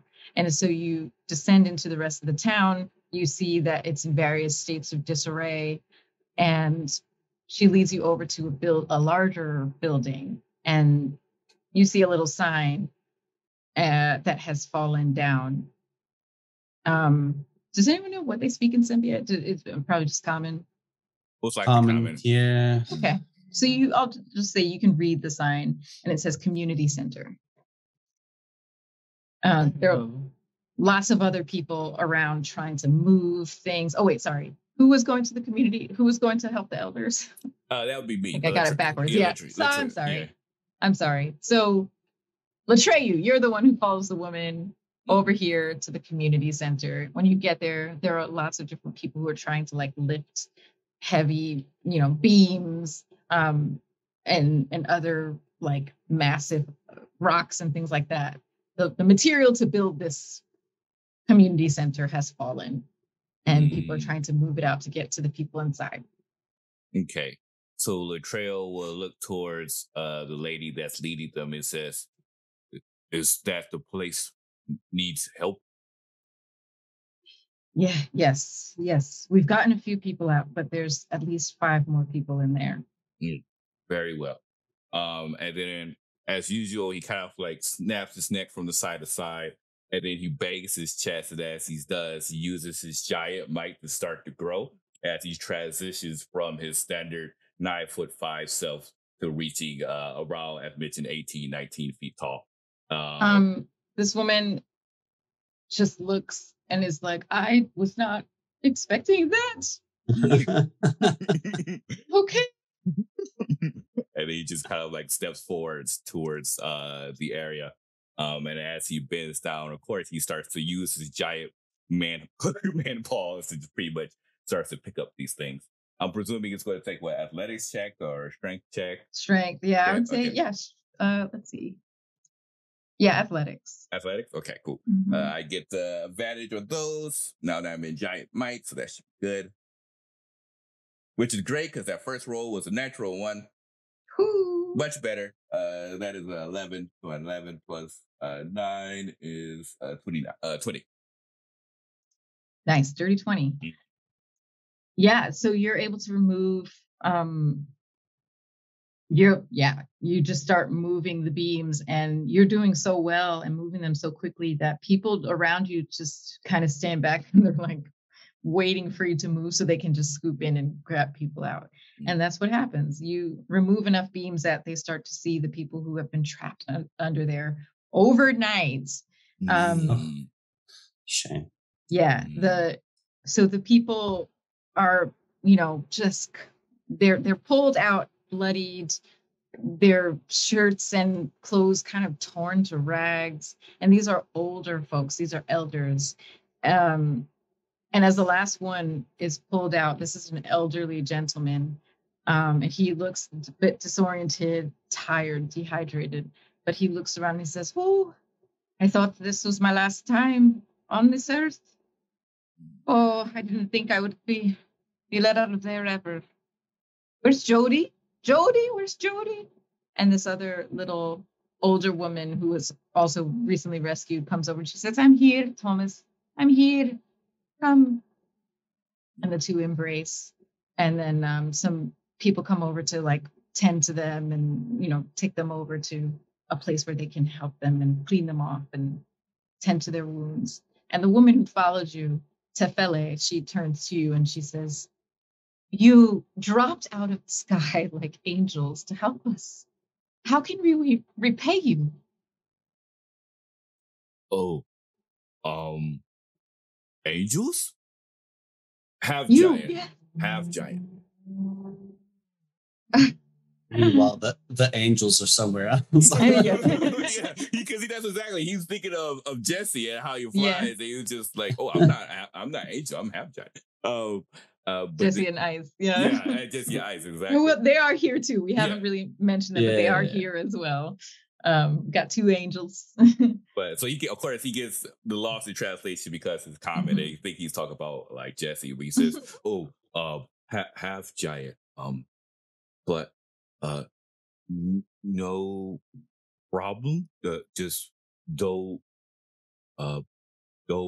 be scared of me." Oh, yes, I am not scared of you anymore. Okay. Hey, Nas, any place else that needs lifting? And yeah, she motions for you to follow her, and she takes you to another place. And meanwhile, we switch back over to Avis. Now, Avis, tell me where you were heading again. Neo's going to see if there's anyone who's injured and needed to be healed. Yes. Actually, so where Thomas and Jody, the little sweet couple, were being taken to, that's where you have arrived at. It's kind of a makeshift first aid center in the middle of this town. It's outdoor. There's no covering, but you see some healers there with buckets of water and rags, just washing people's wounds and washing blood off of their faces and limbs, trying to patch people up as best as they can. Hello. It appears there's quite a bit of an issue here. What are the current states of the people? Well, everyone could use some healing. This tall person kind of seems androgynous, slender, kind of like floppy hair on top. Has been crouched down, tending to someone's wounds, and stands up, hears your voice. Hey, you're not from around here, are you? I don't recognize you. No, not to say, but I travel. Oh. Okay, well, if you're here to help, you know how to patch up a wound? I can do quite a bit. Is it mostly injured, or do you have any? Is there anyone suffering from poisons or anything like that? Oh, well, yeah, the snake section. And he points to a group of people who are all sitting separate. A lot of them are lying down on makeshift cots, sweating, profusely pale. You can see some that have visible puncture wounds. We're tending to them as quickly as possible, but we've run out of supplies to make antidotes for the snake bites. Do not worry. I will see what I can do. You tell me, DM, how many injured people there are, because I will cast Mass Healing Word at 3rd level, which will let me heal up to 6 people, D4 plus 5. So I don't know how many times I have to cast that to heal everyone. So yeah, there's actually 12 people, and I did have that number before you said because I was like, that's kind of perfect. Yeah, there's 12 people over there in various states of poison. Okay, and he will start by casting Mass Healing Word twice at 4th level. They will get 2d4 plus 5. Great. 2d4 plus 5. Total, so for a total of 10 per person. Right. Then he will use Lesser Restoration. Great. He will sit down and just begin to play a song on his flute. And as the music begins to fill the area, the notes begin to disperse what looks to be like a kind of a fog over everyone. As the fog spreads, they all find their injuries beginning to heal.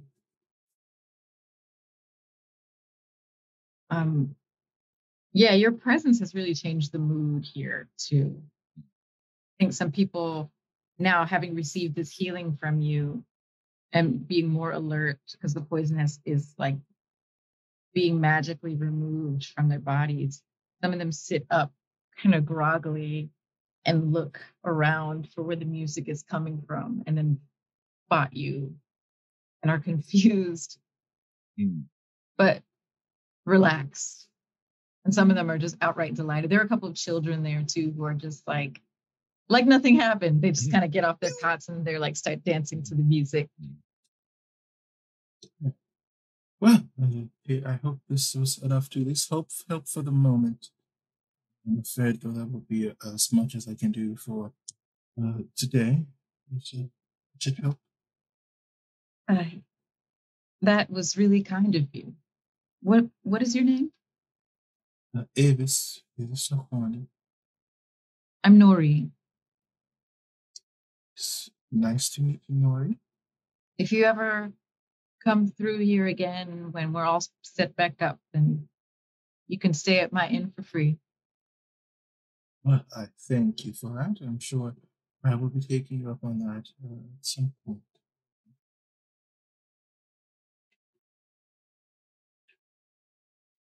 Okay, so you all have kind of spread your healing and your help, your strength, your skewering of snakes. Jesse, how did you do? Did you want to roll for snake skewering again? So Give you another chance. Jesse rolled on the second try. I rolled even worse. So basically, he's looking at Helena, and he's like, how are you getting these things? They're so dang slippery. And then Helena just says, I don't know. And then just while looking straight at Jesse, he's just like, I don't know. It just like sort of throws daggers around. Like how many daggers, how many snakes would have high scored by now with a because I got a 19 plus 11. So that's a lot of snakes. How many snakes would I have skewered by now? Probably giving some to Treebush because you mentioned that, dragons can eat the snakes and they're fine. So I'm probably just throwing some to him as well. And you can see Treebush sort of like making it into a game where I'm like, like you're tossing peanuts and seeing which one can catch it. So that's basically what I've been doing with the snakes that I've been skewering. I'm just throwing in a Treebush and Treebush is like, yeah, and then doing flips. I don't know if the other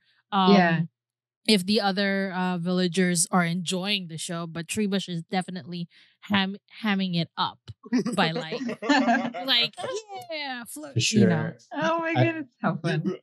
I think while Helena's doing that, and Jesse's just gonna be shake his head and like hold the spirit down and say, "I'm sorry, man, but she's way better at this than I am. I think I'm gonna see if there's somewhere else I can help out. Maybe I can find out if they're all coming from somewhere, like congregating. So I'm gonna head up there and see what I can see." And Jason's gonna pop out his spectral wings, which this old woman's like, "Now you're not dead. I can just do this. So don't worry."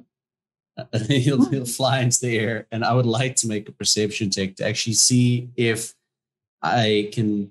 I'm specifically looking at the snakes and the congregation of snakes. Does it look like they're still coming from somewhere, or they're just there where they are Have now? they already all arrived? And Yeah. when he flies up, he'll point to the lady. He says, "See, angel." Tifele, she looks to where you're pointing and says, "You all are just full of surprises." So go ahead and roll your perception. 23. Okay. Yeah, you can sense that they're not coming from anywhere anymore. They're just the ones that there's no more that are coming. They're not being replenished from someplace. So and does it look as if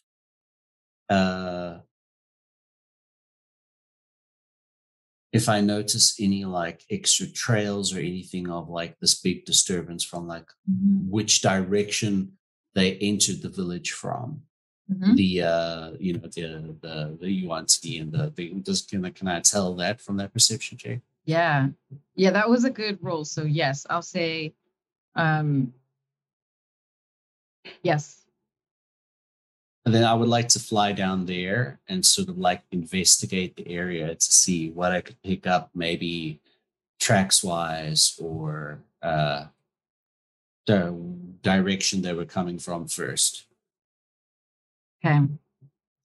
So you fly down towards where you see the trail kind of enters the village, and you actually have to go a bit of a ways. You end up going like a half a mile away from the village. Because if I can, I wish I could share screen. We all have this map though. Oh, I shouldn't do that though, right? Yeah. Okay. Then it would change up. It'll mess up everything. All right. Zoom, I can open my my map and then you can. Yeah, we all have the same map, which is helpful. So we could be able to view it from Discord. Yeah. Yeah. So basically, if you look at the largest peninsula of Zambia, there's a little bloop at the bottom of it, and that's where this village is. So now when you flew west from the inner part of that smaller peninsula on the peninsula, basically. Yes. And you see that the trail, it kind of swooped directly west so it crossed that water as well, and then crossed this peninsula and then dipped down towards Vashantar. Does that make sense? Yeah, I think I'm following you. Let me just check that I've got the right peninsula here. The peninsula that city of Yorn is on, or the peninsula that the city of Faerun is on? Neither. So Yuan is above. Actually, I guess Yuan, because Yuan is north of the peninsula I'm talking about. Okay. Yeah. Okay. Yeah. There's Cool. like three peninsulas that kind of jut out across Symbia, and this is the middle one. Okay. Yeah. I'm following you. Okay. I'm following you. Okay. And then on that middle one, there is like another little jutting out of land at the bottom. Yeah, that's where this town is. Okay.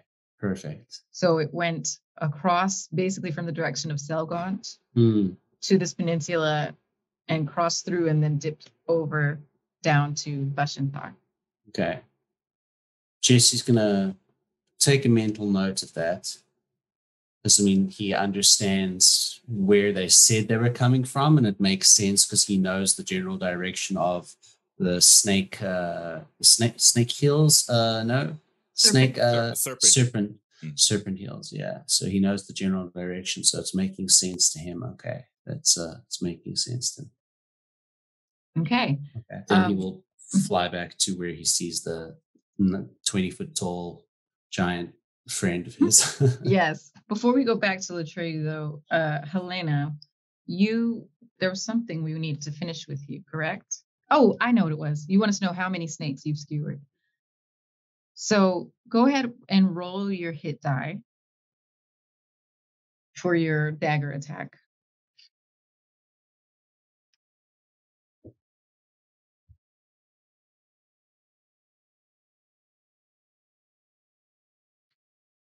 Got a 3.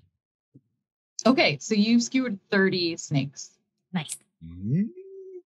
Okay.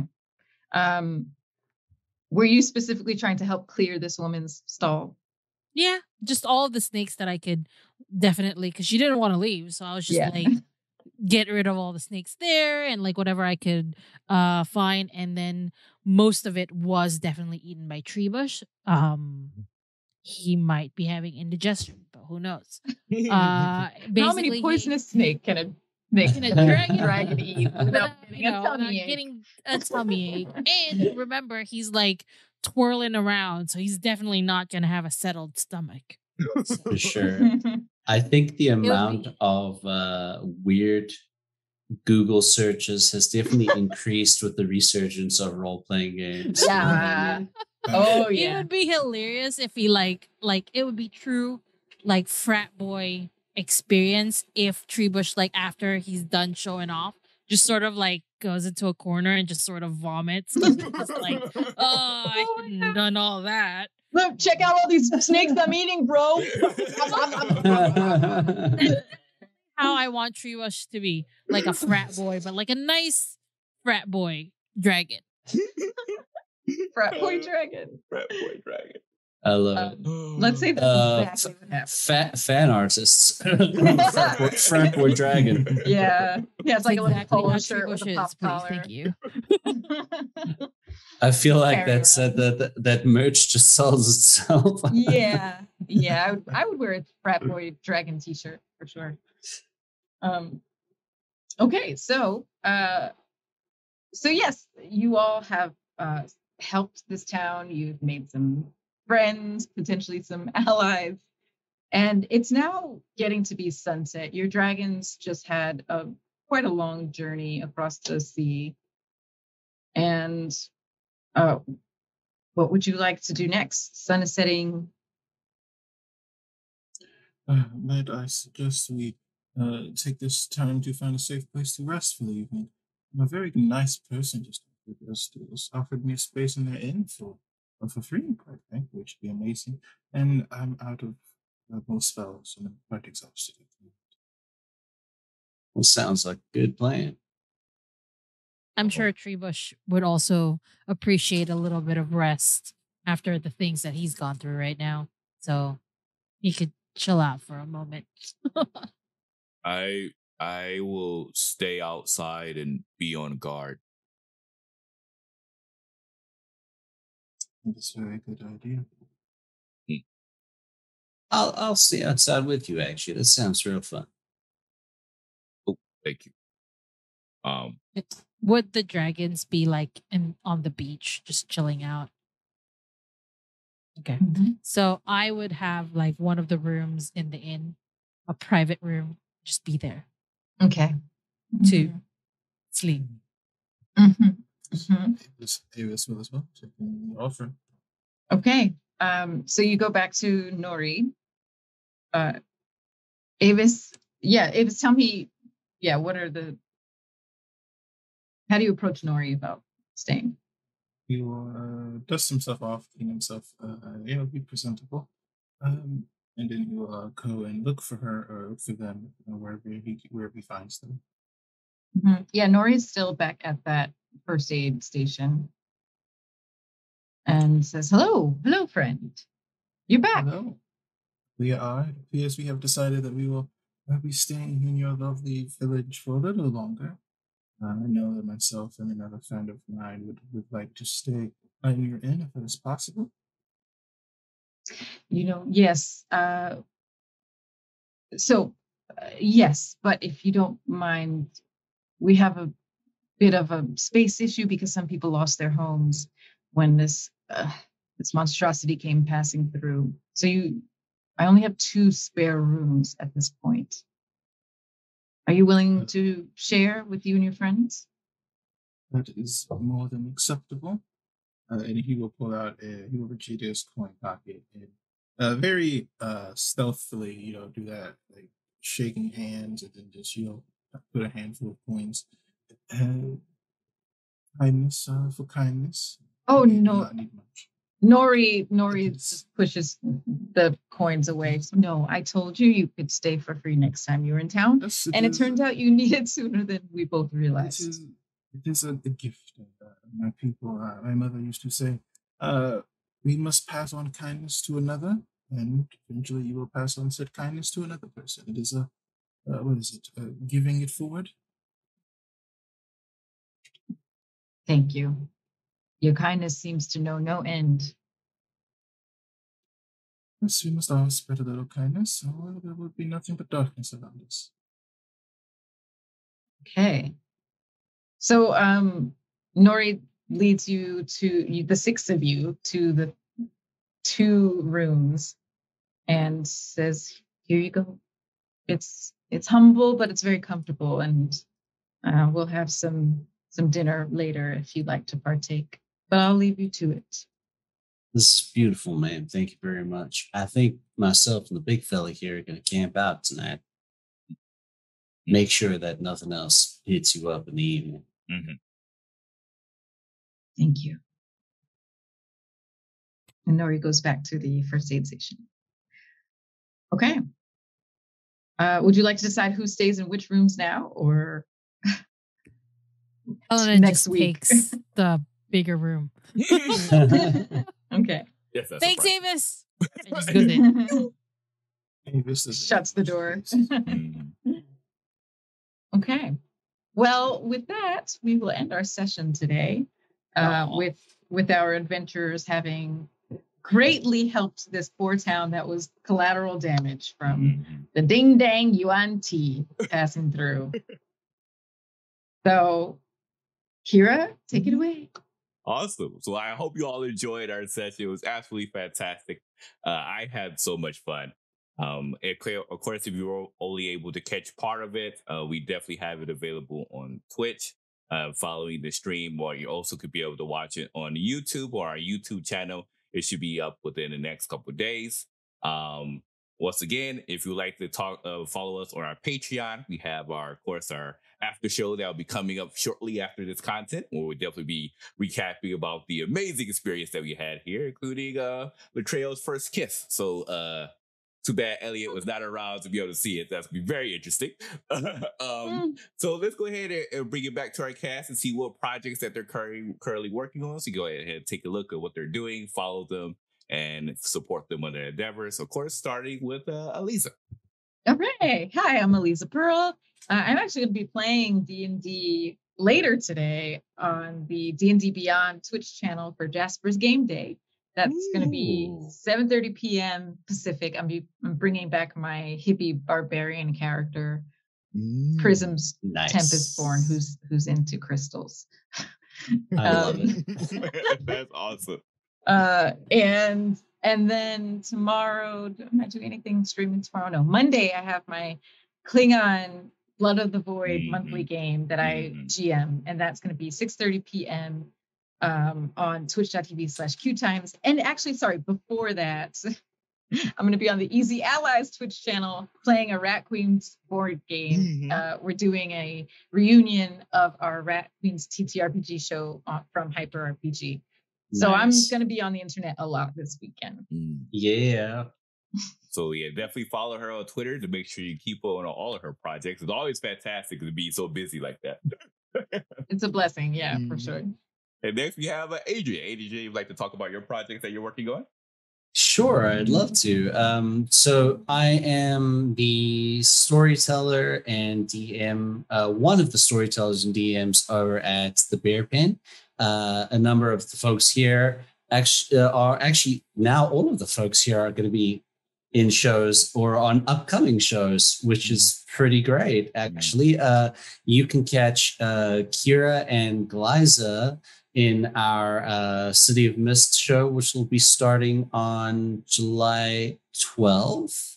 And then Elisa, Henry, and myself will be in a mage show, which is starting in August, a mini series, which is dope. So yeah, Blood in the Bayou is every Sundays, 2 p.m. Pacific Standard Time, and Knights of Thala is weird time for folks in America, but for here in Taiwan, makes perfect sense. But for Pacific Standard Time, it is Tuesdays, 5 a.m., but here in Taiwan, it's 8 p.m. So, you know, most of the players for that game are based in Asia. So hence that time slot. Also, yeah, you guys can check me out on the interwebs on at the Adrian Bear. I have a couple of projects coming up there too. I just want to say again, thank you so much to Johnny Johnson for that fan art of Jesse. Made my absolute day so much. That's me. That's me. Follow us on the internet, guys. All of us here are great. Great. And next we have Reeve. Reeve, you'd like to talk about the projects that you're working on? Hello, everyone. I am Ray, or at BigU3 on Twitter, where you can find me playing as Artress in Rickwood Academy. And there may be something else coming soon, so keep your eyes open. Okay. And of course, we have Glyza. Glyza, you'd like to talk about yourself, your projects? Hey, Glyza from, like I like to say, Classical Adventures for One, my podcast where I talk about classical books grammatically and also discuss those books, like different trivias about those books. Still working on polishing up season 2. It's going to be about Agatha Christie and, you know, focusing. The stories will be all about Hercule Poirot. So if you like detective shows, a little bit of crime, when it does come out, I will share it on my Twitter, where you can find me at Classical Glyza. Also, like Adrian said, I am on his game as well. Blood on the Bayou. I play Michaela, who also has a secret. I'll let you guess whether the secret is very similar. But apparently, I play a lot of very secretive people. The characters that I make are very good at keeping these secrets. Apparently, the player is not as good at that secret, but it is what it is. So keep an eye out on these projects that I'm working on.